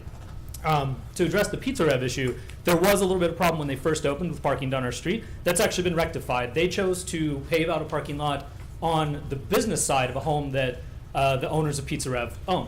There hasn't been any parking on the street since, in my experience, the other neighbors can speak to it. There was one guy who had a bass boat parked on our street because he couldn't fit in any of the lots, and that was about 2 weeks ago. So if Superior does need parking well beyond that's required by the code, I don't know if you guys have been there on a busy night and had to wait. I'm not quite sure where all the extra people go. They do own an adjacent building that's already zoned for business that they could use if they so chose. They could also purchase another correctly zoned business that is directly adjacent to them and also has a parking lot if they wanted to, rather than attempting to rezone our neighborhood into business. Or I should say, been forced to attempt to rezone would be more appropriate. We'd also like to note the city's work in bringing rideshare services here has helped tremendously. It's cut down on parking. We've all seen a reduction in the parking over in Superior. Based on data from other cities, we also expect it to continue to reduce the need for parking as well as cut down on drunk driving. So we all love that. During the MPC process, the neighborhood also learned that it's up to the citizens to report violations for the enforcement, which we will certainly try to do, but is none of our full-time jobs. I emailed everybody pictures on the board. If y'all have a moment to take a look or just drive by, you can see Superior's current standard of maintenance. Retaining walls are falling down. Concrete poles have been knocked down by, I think we'll just call them reckless drivers to be nice. There's a railroad tie with 6-inch spikes currently in the public roadway at the corner of Montrose and Line. It was there as I drove here today. So if anybody drives that way on their way home tonight, take a look at a railroad tie in the city streets from the Superior parking lot. That doesn't give us a great deal of confidence in their maintenance going forward, to be honest. So the parking lot's unneeded according to both previous and current zoning codes. Excuse me. Also, the Superior wait times on a busy night. Neither Mr. Arsenault, the one voice in opposition, by the way, was Mr. Arsenault, who's the lawyer hired by Superior to the 8 people speaking for. They provided no data to support their claims that a parking lot and more cars are somehow going to magically alleviate traffic and danger to the neighborhood. I'm not quite sure how providing more cars will make our traffic better. Okay, he is actually out of time, but since he's summarizing for a broader group, I'm going to ask that we give him more time. And I'll make it brief. I apologize, guys. Additionally, Superior's, with its history of illegally using properties, poor maintenance, can't really be trusted to maintain the proposed grounds. In this case, the fence that we're talking about actually protects 2 families with small children. 4 children in total, also a few dogs if you care about dogs. The other thing is that property contains a drainage system, which will directly impact flooding for houses downstream. It's 3 houses as near as we can tell, might be 4. So we're not super hot on their maintenance. The other important part, turning it into an urban corridor allows Mr. Barbary or his heirs or anyone to whom he might choose to sell to, and this is a quote from the UDC, install a mix of commercial or offices. So I realize it'll come under scrutiny, but it is provided for that he could make it into basically anything he wants. So thank you guys again for your time and consideration. We very much hope that you use your position to vote against rezoning these lots. We strongly feel that rezoning residential lots in a long-stated neighborhood full of families that contribute to our town should be the last option explored when a business decides it wants, and not needs, wants something rather than the first and only option. Thanks, guys. I can answer any questions if you have them. And you said your house is where? Directly? 6139, so we're straight down Montrose looking at what are now parking lots. It's like where it tees into that street. Great. That's it. All right, thanks, guys. Hello, Rachel Hansel. I'm also 6139 Dillingham, and like he said, we're like 1 house away from the parking lots. We live across the street from the Hosies, so it's like our house, Hosie's house, and then parking lots, proposed parking lots, hopefully. I just want to bring to light a few of the inaccuracies found with the NPC staff report, or maybe just some insufficient data, to say it nicely. Also want to be clear that we are opposed to rezoning altogether, not just a parking lot, but I'd be remiss if I didn't mention some of the inaccuracies that pertain to parking. So the first thing the staff report says is that that does not have sufficient parking capacity, which even in their UDC application, they currently have over 74 spots that are over the required amount. So I don't feel like they need additional, like 48 or somewhere, I don't feel like they need additional parking. Also, they do say that their rezoning will alleviate traffic backup, but they are not adding any more entrances, so I do not see how just additional parking will alleviate the traffic. This is kind of small, but they mentioned that the corridor depth could begin encroaching. But by rezoning these lots, that is encroachment, not us being afraid of possible encroachment. And then Mr. Sweeney actually said this earlier. The challenge is finding a balance that would allow the business properties to remain commercially viable versus potential adverse impact on the neighborhood. Is he in danger of losing commercial viability without this parking lot? I don't think so. He already has over the amount of parking that he needs. Also, let's see. The CUC designation also prohibits many auto-centric uses, thus making it more compatible with the pedestrian nature of residential environments. More parking encourages more cars, so I don't know how this is going to prohibit auto-centric uses. Let's see. The last thing, they say that is compatible with the future land use indicated in the 2030 master plan. However, I've read over that and I feel like that is inaccurate. Just going by Chapter 12, the future land use, I'll just list a couple. I'll try not to go crazy. But 4 times they have listed support for stable neighborhoods, preserving and support character of stable residential neighborhoods. Preserve and support character of stable residential neighborhoods 4 times. And they also, let's see, they have plans aims to direct the most efficient, functional, cost-effective, and aesthetically pleasing way to provide sufficient land to meet demand for various land uses in the future. Hopefully not a parking lot. Promote walkable environments. Manage the amount, location, and design of parking to support urban design goals in mixed-use districts. One of the urban design goals is focus on human-scaled environments. Places should be designed primarily at a scale that is comfortable for people, rather than at a scale primarily focused on vehicles. Let's see. And then this is a bit on sustainability. Include parking alternatives such as shared parking lots and parking space maximums to reduce the amount of paved surfaces in new development. It has not been clear to us that they have gone beyond just a parking lot. I don't feel like they've done their due diligence into looking outside of just putting more pavement in our neighborhood and causing more heat. And then the last bit is they have a section on parking. Shared parking should be encouraged instead of on-site parking minimums for each lot. Ideally, parking should be managed for the entire commercial district. I just don't feel like the MPC has taken the broad picture into, has looked at the broad picture. And if they have, we'll be more than happy to listen. And that's it. We just don't feel like the staff report is actually compatible with the master plan. And we'd hope that maybe we could take a look and see some other alternatives than having more parking. That's it. Thank you. All right, good afternoon, everyone. My name is James Hosey. I'm from 6136 Dillingham Avenue, 71106. So my property is directly abuts this proposed parking lot, about 150 feet of a line. My entire backyard will be the parking lot. Quick story about myself and my family, and then I'll just basically leave you with a question. I mean, what my colleagues and neighbors have said up to this point basically are the same story I have. And as was mentioned previous, this is not about fences. This is not about proper drainage necessarily or lighting plans. But I retired from the military a few years ago after 21 years. My wife is still active duty out at Barksdale. She's a Shreveport native. We moved here, pulled all the strings and pushed all the buttons to get back to Shreveport because this is where we want to stay.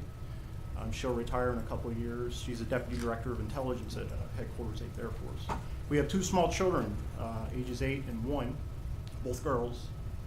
And should this parking lot go in as planned, my 8-year-old daughter, her bed will be 75 feet from the parking lot of Superior Bar and Grill.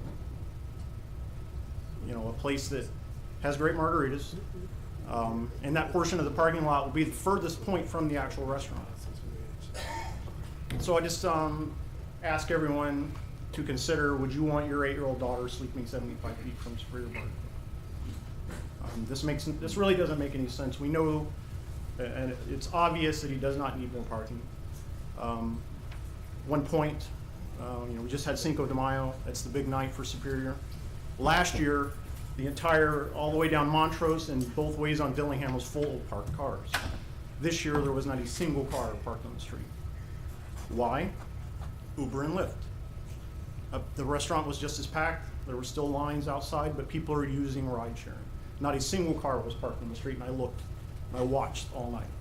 I should have taken pictures. The camera would have been nice. But they don't need this parking. What I believe he's trying to do is turn residential land into commercial land so it becomes more valuable. It's pretty clear. I mean, I think we're all reasonable people here and can see what's really going on. So that's all I have. I'd be happy to answer any questions. Thank you. That's it. Thank you. My name's Jeff Goodpaster. I live at 737 Drexel Drive. My wife's house, we're directly north of this proposed area.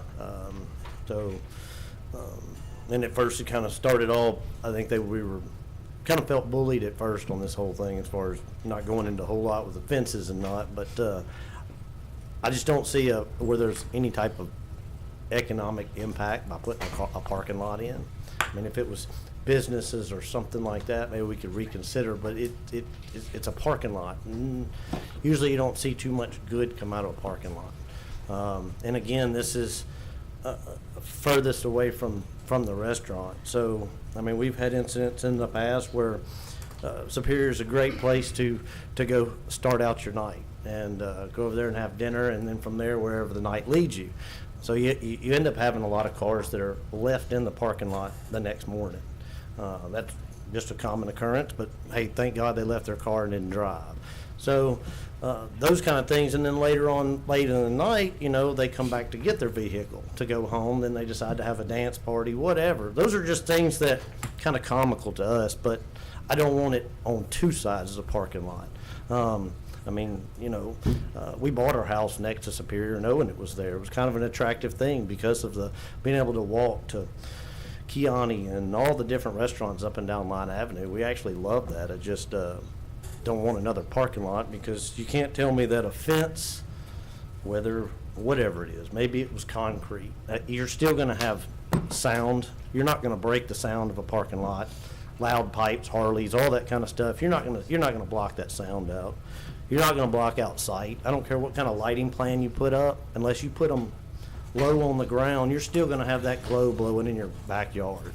We face that on the side of our house now that it joins to Superior. There's lots of lights that shine into our backyard. We don't have any bedrooms right there, so it's not a big thing. We bought the house, it was like that. It's just the way it was. But our bedrooms right there would be facing this proposed parking lot, which would, you're going to get a glow in your backyard. I mean, you're going to get light shining in there. There's no way, and if it did go in, who's going to maintain that to make sure, a 10-foot buffer? Well, does that include one tree? Or then if there's a wooden fence up there, who maintains the fence? If it's got a 10-foot buffer of landscaping, that they're not looking at the fence. I'm the one that's will be looking at the fence. So I just haven't seen anything. There's no economic impact or anything good that I see would come out of a parking lot, and it's also going to help, reduce the sellability of our houses in that neighborhood. So that's it. Any questions? Nope. Thank you. Good afternoon. I'm Lindsay Higgins. I'm at 6206 Dillingham. I am catty corner, 2 doors behind Pizza Rev. So now my bedroom is looking out upon the parking lot. I've lived there the longest. I've been there 24 years. So in that 24 years, my issue, I agree with everything that my neighbor said. Mine comes down to a safety issue. In the 24 years I have been there, I have had domestic fights happen in my yard. The worst was I saw a car pull out of Superior, pull over into my yard. The man grabbed a woman out of the car, began to beat her to a bloody pulp. I called the cops, yelled at him, trying to run. I don't know what I was going to do, but my adrenaline was rushing. At which point, when I was on the phone with the cops, he throws her back in the car and takes off. This has happened more times than I care to admit. I should not have to live like this. I have had public urination, defecation in my yard. I have been at my house where men have tried to come into my house trying to look for a restroom, so intoxicated. In the wake of the 4-year-old child that was, shot last week, what bothers me is that this parking lot is going to back up. I don't believe he is going to hire another security guard to monitor that, and that is going to be away from the restaurant. I know that people have concealed carry license. I do not know if they are going to come out there, carry that fight from inside, outside, and, is a stray bullet going to hit? We don't know that. But like I said, I've been there long enough to see things happen. One occasion, I was woke up to my neighbors beating down my door. There was a dead man in my yard. I'm calling the cops. As we are walking out, he wakes up. We're about 10 to 15 feet from him. He is reeking of alcohol so bad. He's like, oh, I've been at Superior all night. I've lost my car. I can't even find it. So I just decided to sleep in your yard. So these are the things that I've had to deal with. Also, there has been 2 blocks away, we had a neighbor that was run over in his driveway. He was in his driveway and run over by a patron from Superior. So my house, I'm the first, when they come out of the driveway, I'm on Montrose. We're within feet of this. So I do worry about, my safety, my husband's safety, my animals. My yard backs up right there. I don't know what it's going to be. I would also like to say that Phil has stopped by every house. Everybody that talked at the NPC meeting, Phil Barbary, he has not come to mind. However, he did drop this off to the neighbors yesterday. And so everybody else is going to have a fence. I have a iron gate fence on mine, which is going to shine right into my bedroom. And I can tell you that this is already a problem because we had a car that took down the barricades right after rain, and he got stuck, and the lights are shining in. I mean, it just brights up my entire bedroom. So I can already see that this is going to be a problem if this is what he is proposing. So thank y'all for listening to all that we had to say. Okay, well, since the chairman has left again, you never want to be early or late, so way to fix that. Okay, so at this point, I don't have any more comments on Quest to Speak. Appreciate y'all coming down. Obviously, you know, we have a meeting tomorrow. We're not voting on this. It's for introduction. And then the actual vote will take place in 2 weeks' time. So another Monday and a Tuesday. So just tell you that just for whatever time management y'all want to do in terms of showing up. Obviously, 6 of us are here today. We have heard it, and the information provided in our packet is very extensive and I think very well done, at least in conveying your sentiment, both with the pictures, descriptions, and history. So appreciate that. Mr. Vice Chairman,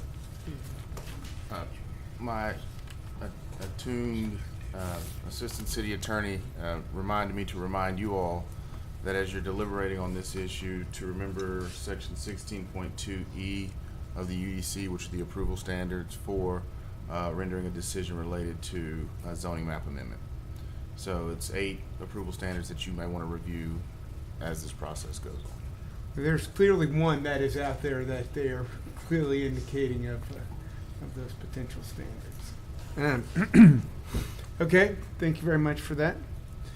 Okay, if there is no further discussion on this issue, back to you, Mr. Crawford, I believe. Thank you, Mr. Vice Chair. We're under ordinances on second reading and There we final go. passage. Ordinance number 30 is to establish a City of Shreveport Planning, Zoning, and Development Department, along with an accompanying boards and commissions to assume the duties and responsibilities of the Shreveport Metropolitan Commission of Caddo Parish, of its staff and its ZBA, as exercised within the city limits of Shreveport, to authorize and direct the city attorney to prepare the necessary ordinances and other legal documents, and to request the mayor to prepare the necessary organizational chart, budgets, and to hire personnel so that the Shreveport PZ&D department can begin operating January the 1st, 2019.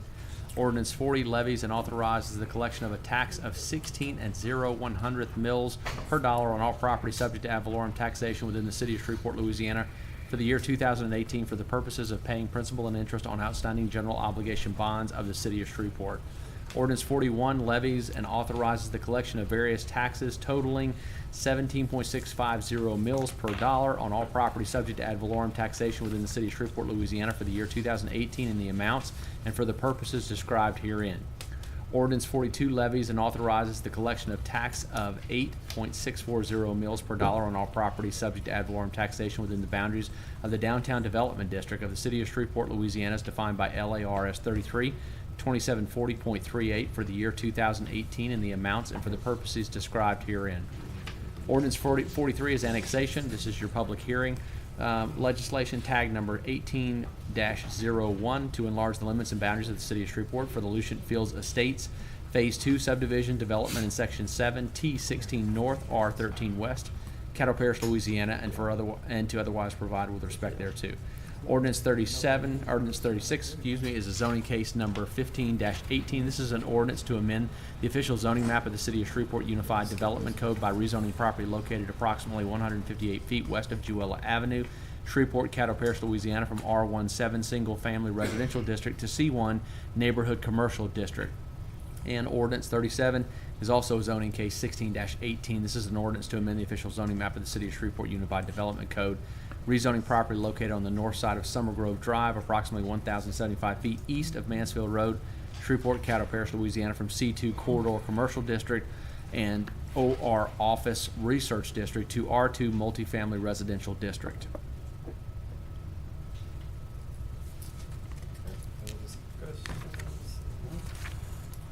All right. Mr. Thompson?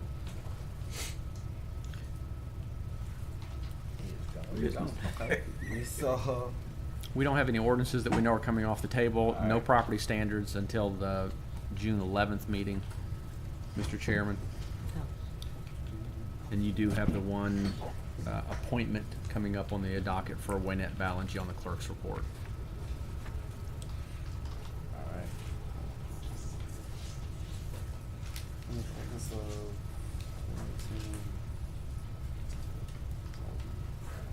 okay.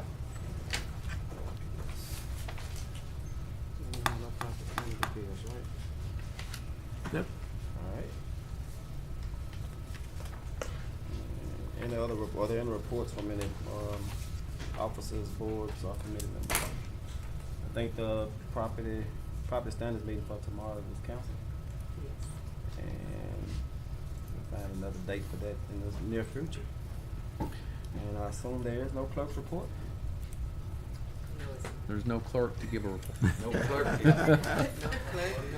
No report. I can read the clerk's report if you don't tell Mark. All right. Well, Councilman Brown. You just missed the clerk. There's the clerk. He showed up in time.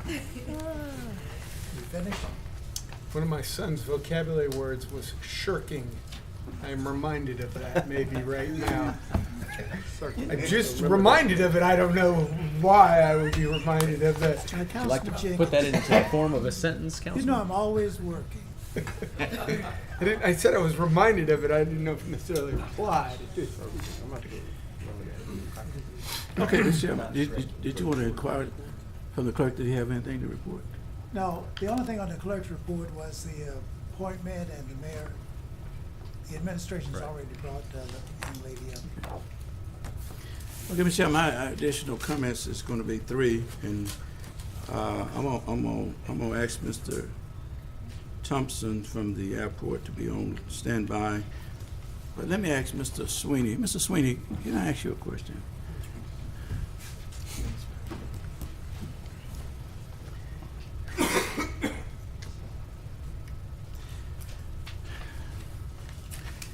Yes, sir.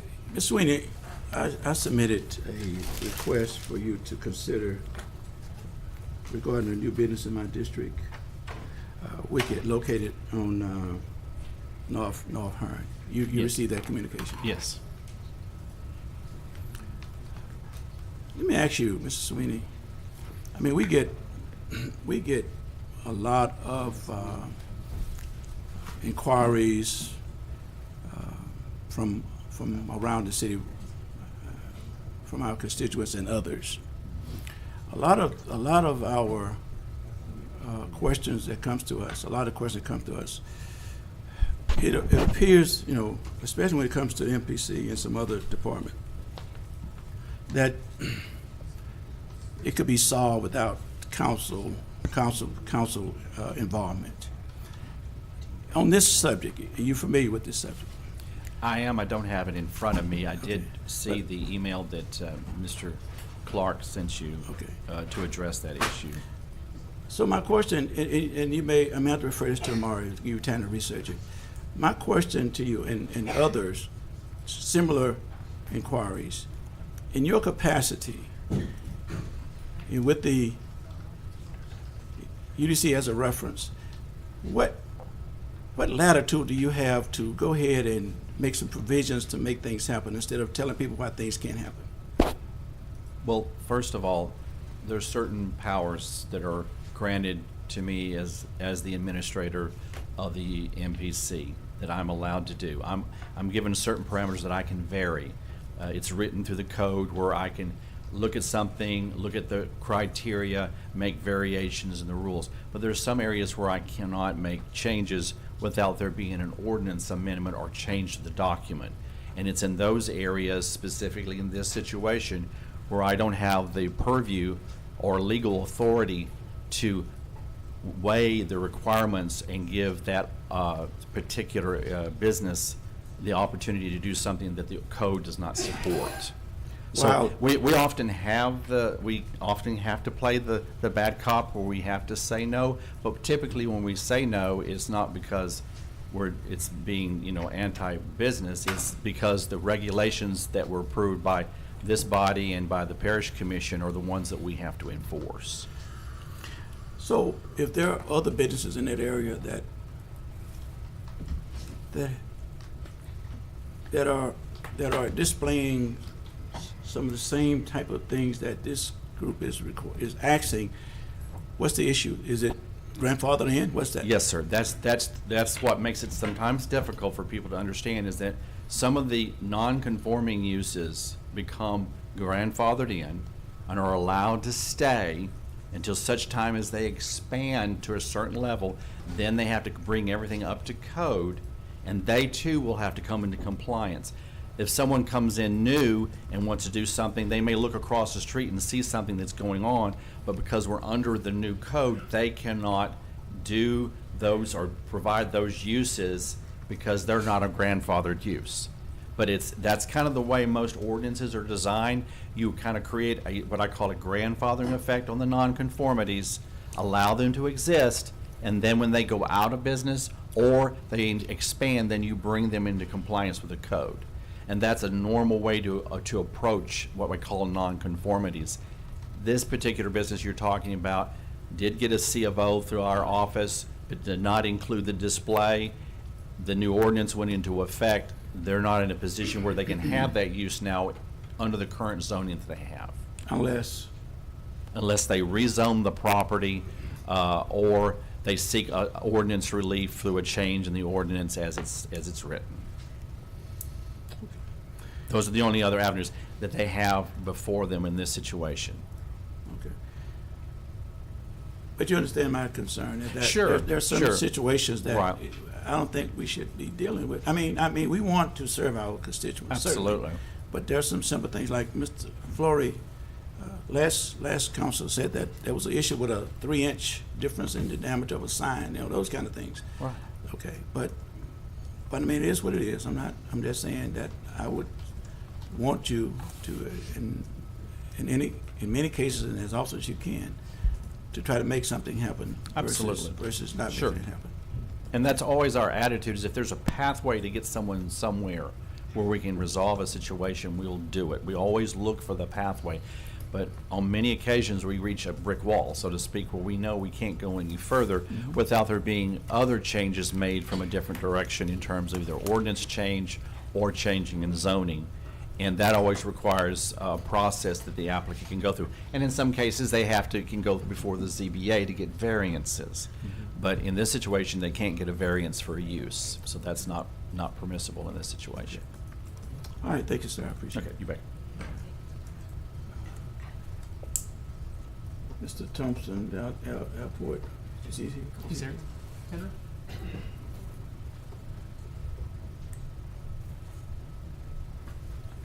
Yes, sir.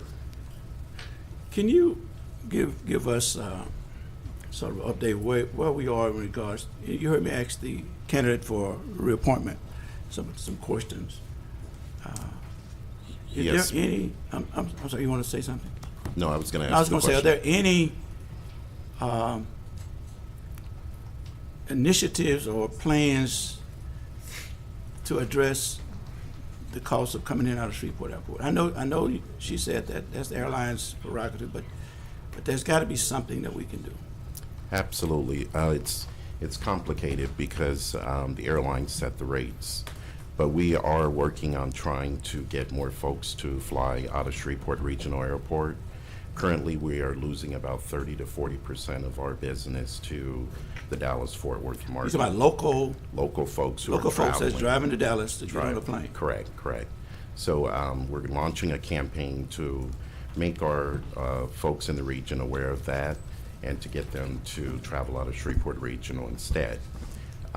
It's the cost to travel out of regional is a factor of the number of folks that are flying out of the airport and the competition that we have at Shreveport Regional Airport.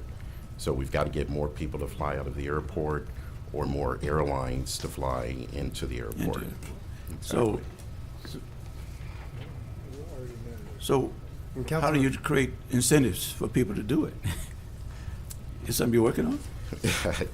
Yeah, we work with the airlines to try to get them to keep the fares down and educate our community about the benefits of traveling out of Shreveport. We have some great deals flying out of Shreveport Regional Airport. People just are not necessarily aware of them. Okay. So we're going to continue to do that. We do plan to launch a campaign called Fly Shreveport First, which is designed to make folks aware that we have good options out of Shreveport. If I could, sure. I think there's also, obviously, we know that there exists a demand for lower priced flying out Absolutely. of Shreveport. We know that people want to be able to fly at a lower price. But my understanding is that we still have a pretty high demand for tickets at the price that they currently are. I mean, do we have large amounts of vacancies on the flights that we currently have? Or are those flights selling pretty decent at the price that they are? The airlines are They're doing full. really well here in That's Shreveport. what I'm saying, is that like, I think a part of the problem is that people are paying the high price to fly. You know, like, so either we get a lot more flights and a lot more people flying out of here at lower prices, or, I mean, you know, these planes are full. I mean, you know, these planes are not like empty like they are in Alexandria. Of our local. Are looking for a cheaper option, so they're going But I mean, somewhere else. But there's something that's not mixing here. I mean, I understand what you're saying. Yeah. Because we may be limited on our market at where we're going. But I'm just saying, when you're losing 30% of a market value, that's driving to Dallas or somewhere to catch a flight, and we only have. It's complicated. We have a small amount of planes leaving. Yeah. Certainly there before. Yeah. This year alone, June this year versus June of last year, we have an additional 10,000 seats in our market. And so the capacity is there, but we are filling those seats. On all of our routes, with the exception of Houston, they're in the range of 70 to 80 to 90% full. The airlines, their yields are very good in this market, and that's why they're here. But if folks are willing to travel to Dallas, the airlines will take their fare there as well. We cannot compete with the Dallas market because there's just more seats in that market, and there's a lot of competition there. Part of the problem is, like, you know, for the airlines, they're making plenty of money on the flights that they have here now. So why would they decrease the price? Because they don't care if we drive to Dallas. They're happy to sell us a ticket in Dallas. That's correct. They got plenty of flights in Dallas. And if it takes about as long to get to the airport, park, get on a plane, fly to Dallas than it does to drive there and just park and go and get on a plane in Dallas, and you know, and you don't have to wait for a connection. I mean, there's a lot of people that make that choice to just drive to Dallas. Yeah. So I mean, I get why people fly out of Dallas, but I also get why people fly out of Shreveport. I mean, there's reasons for everything.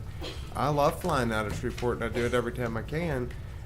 But sometimes, you know, there's other options, and it's a whole market of reasons. I think the public wants to hear like one thing we can do that will all of a sudden make prices cheaper at our airport, and I don't think there is an answer for that one thing that we can do. You know, because I think that there are clearly the airlines are making a decent profit the way it is now. Well, Or they'd be discounted. I just if sent they my weren't. granddaughter to Los Angeles, and I drove her to Dallas because it was $200 cheaper.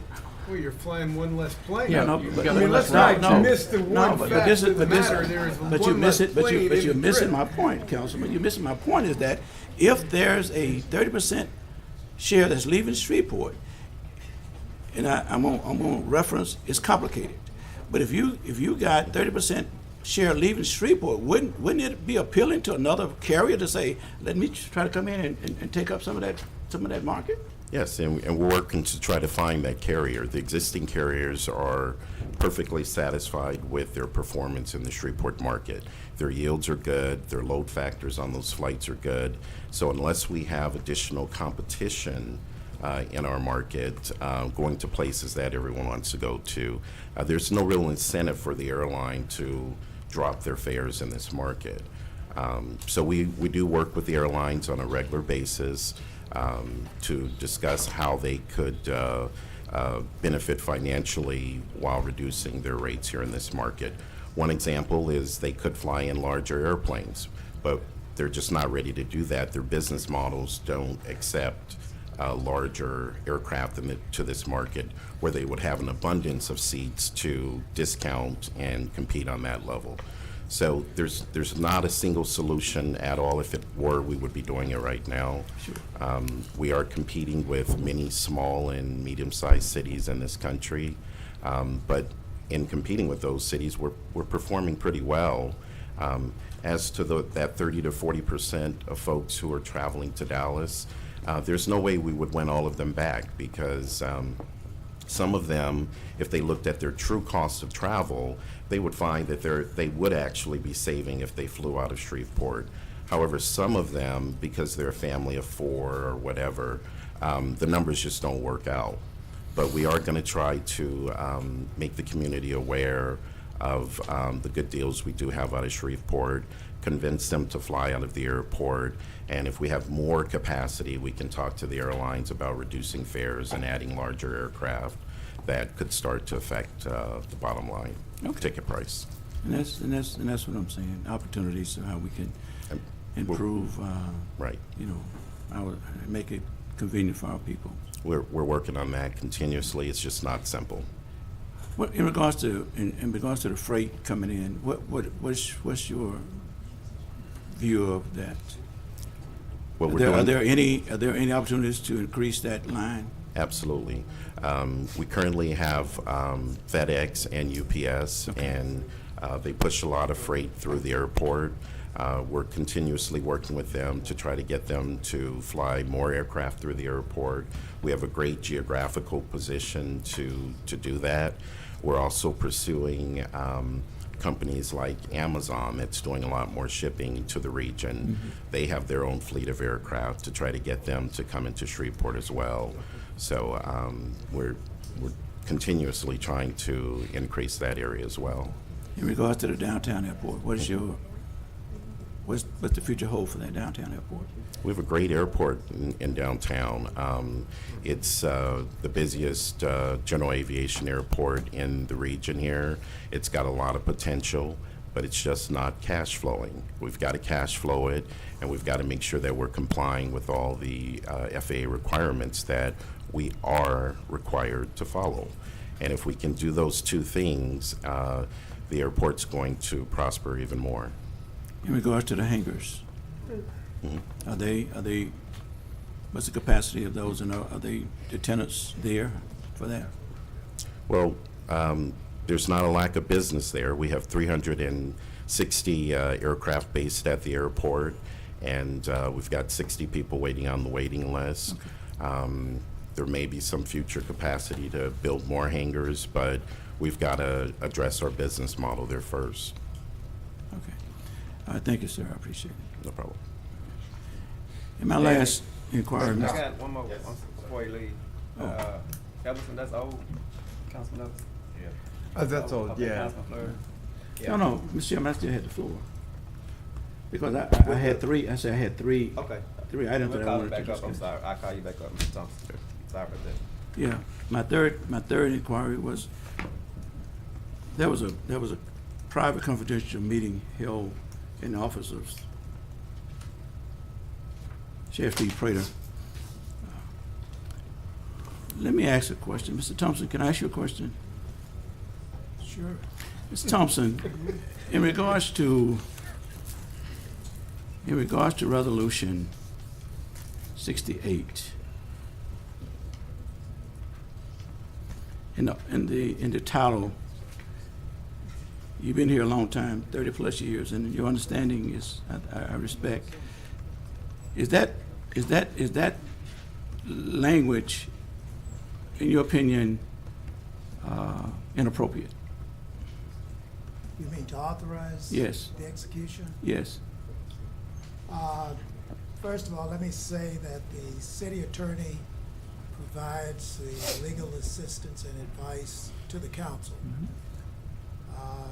But if he does not object, I will tell you what I think, even though it's not worth anything necessarily. But you asked me that question earlier. Yes.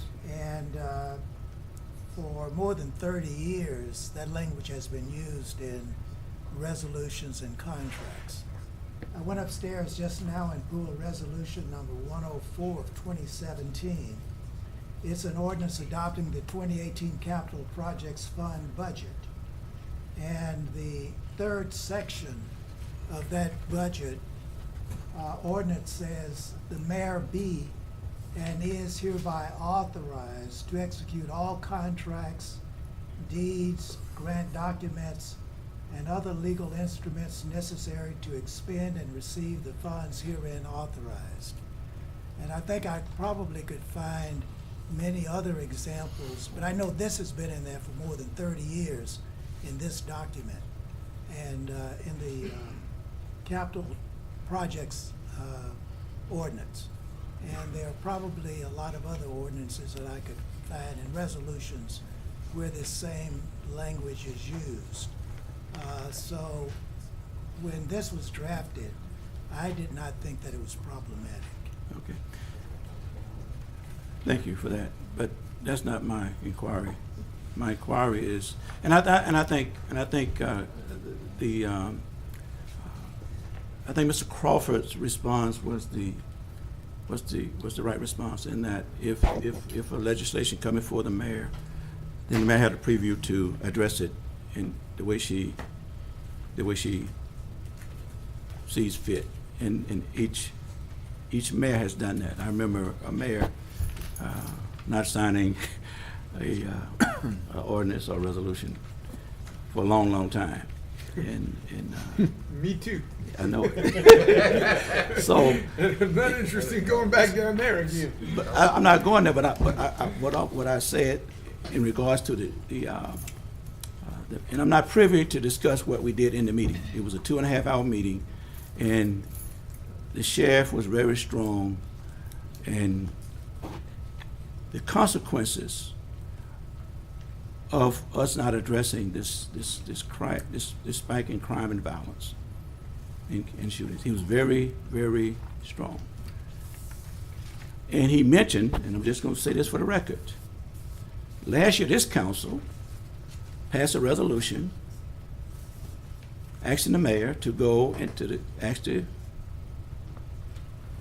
sheriff department, Sheriff Prater,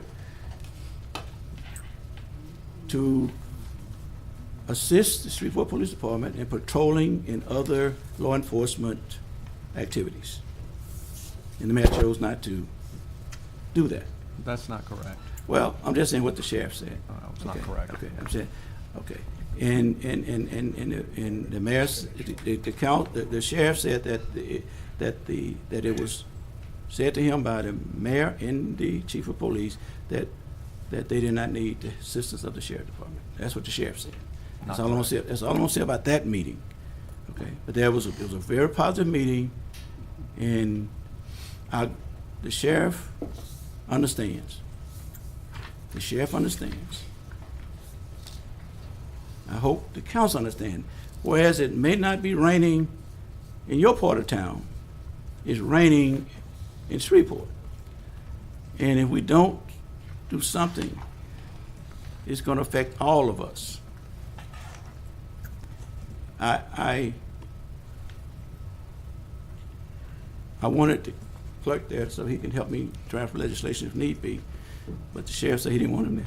He said, "No, let's put that on hold, and if there is some legislation that came out of that meeting, the chairman was there, Councilman Bowman was there, and if and when we see that we should act, as well as the parish commissioners was there, if and when they see that they can act as a result of the discussion of the meeting, then those bodies will act.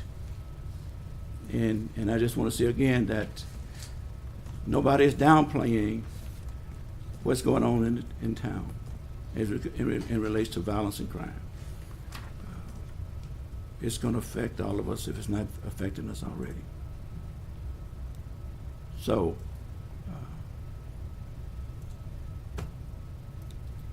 we got a lot of work to do. Thank you, Mr. Chairman. Thank you, Councilman Bradford. Councilman Flores. Councilman Bradford, could you just give us just a little hint of what legislation? Because I wasn't here, and I'm just about to die. Know what legislation are you talking about that was not signed for long. Was it, just give me a hint. Say it again now. I'm not- What legislation are you talking about that wasn't signed for so long? I don't remember that. I Give a wasn't hint. on the council for several of those, but I just know they happened. Was it something to do with, let me say this, was it something to do with a dog?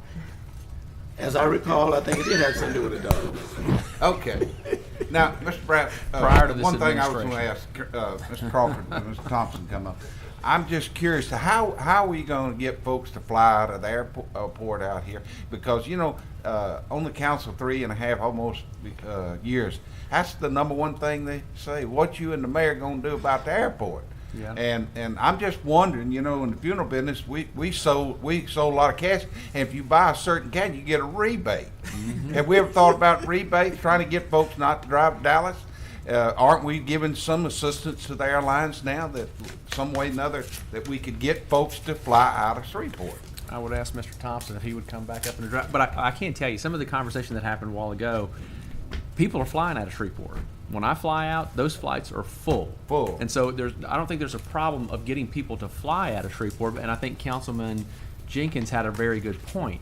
The fact that some people, a family of 4, can drive to Dallas and say, even if they save $200 of tickets, that's $800. Yeah. Or if it's a single business person, you fly out of Shreveport, you're eliminating a flight. Okay. So you're paying for an extra flight to fly to a hub, where you're flying to Dallas, or you're flying to Atlanta, you're flying to Charlotte. You have to remember that too. You're getting another flight too. But I don't think the problem is not having capacity on the planes. But I agree with Councilman Bradford, and I agree with your context that I would certainly like greater competition and bringing other airlines in here and having more point-to-point destinations coming from Shreveport. And I think that Mr. Thompson and the airport are working diligently with RASA and the group that specifically is designated for doing that, whether it's another nonstop to Washington, D.C. or Chicago. I know those are 2 destination points that have been talked about pretty belaborously, but I know that the Charlotte flight was a direct result of that correlation between the airport, the administration, the council, and RASA in getting that flight, and that's something that's happened in the last couple of years. So Henry, you want to jump in here at any time? And Let me say one other thing. Sure. Leakage to Dallas, you got to support, and I mean, that's a bridge. There's so many other factors. Now, the leakage to Alexandria, Texarkana, That's different. Longview, now that's a different deal, and that's really where I believe their focus of their efforts are in making sure that we are competitive with But I think those are the markets where you've got, 50, 40, 60% full planes. Yeah, they're discounting them pretty deeply. Well, I mean, look at Alexandria. They were offering huge economic. I mean, they were subsidizing airfare out of Alexandria for a significant period. I think that program, though, the money ran out ultimately, but there was a period where for 5 years they had this economic development bucket. So business in Shreveport is good. I have to tell you that.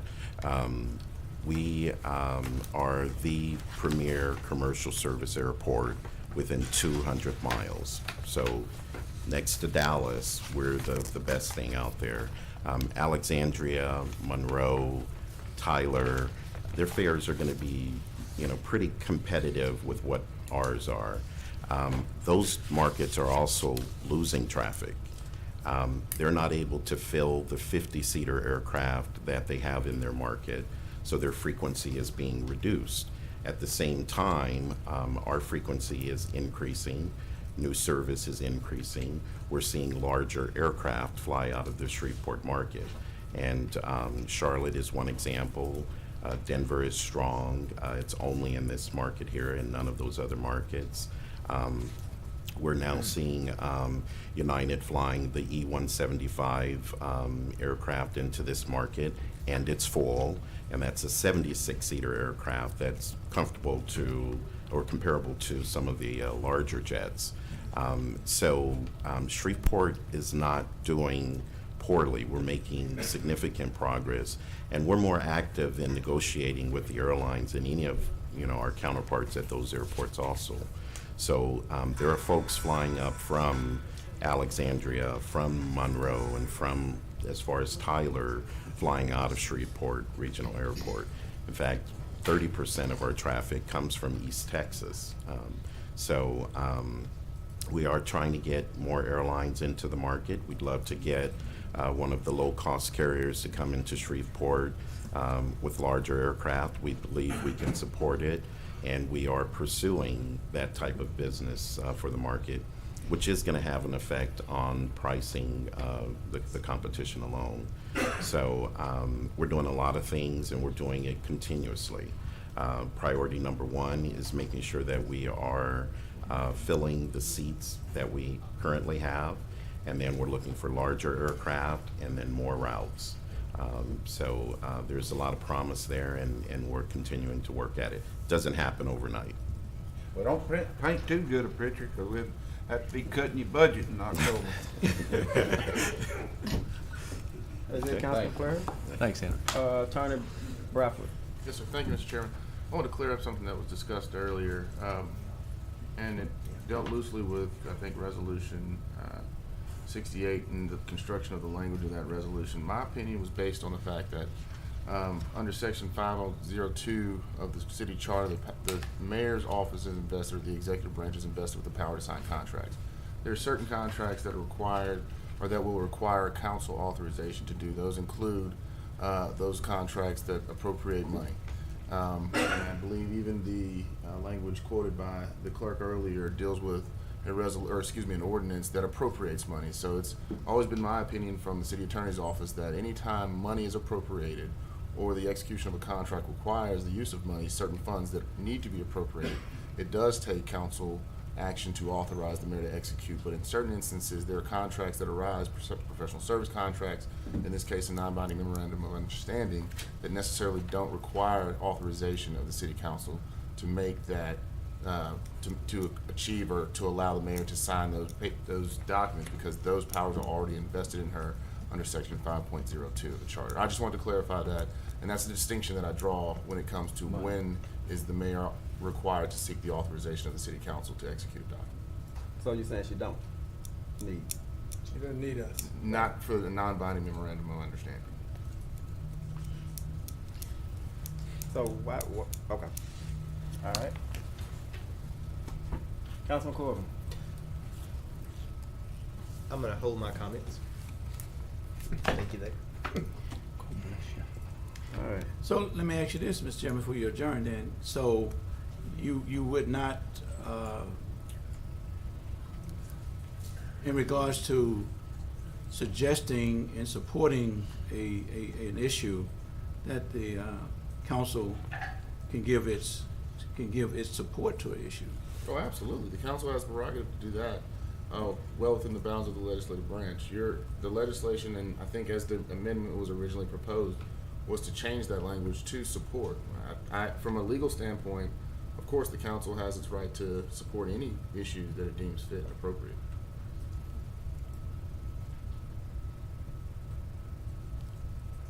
Clarify? I'm sorry? I was just saying, does that clarify? Well, I mean, yeah. I mean, I'm not. I'm good. I mean, she can sign it. Just no. I mean, again, we have had situations where legislation have been brought forward, and it's up to the mayor to sign it. If it's not signed, then the council. I mean, again, he's distinguished the difference in legislations and ordinance. The city attorney did that. I mean, there's certain responsive provisions that allow for this body to respond to that. But this is not one of those. Okay. All right. Thank you, Mr. Chairman. I'm clear. and so no money on that. You said there's no money or nothing like that. Being no monetary. No appropriation of money or no expenditure of money pursuant to that agreement. Just making sure we're clear. Okay. Just moving on. Anything else from anyone? No one else has anything? And remember, there is we do have an appeal for tomorrow. The MPC appeal. If there's nothing else, this needs adjourned. I mean, you were looking for that to end it. I just want to make sure you had it. I was not. Paul, how are you? See,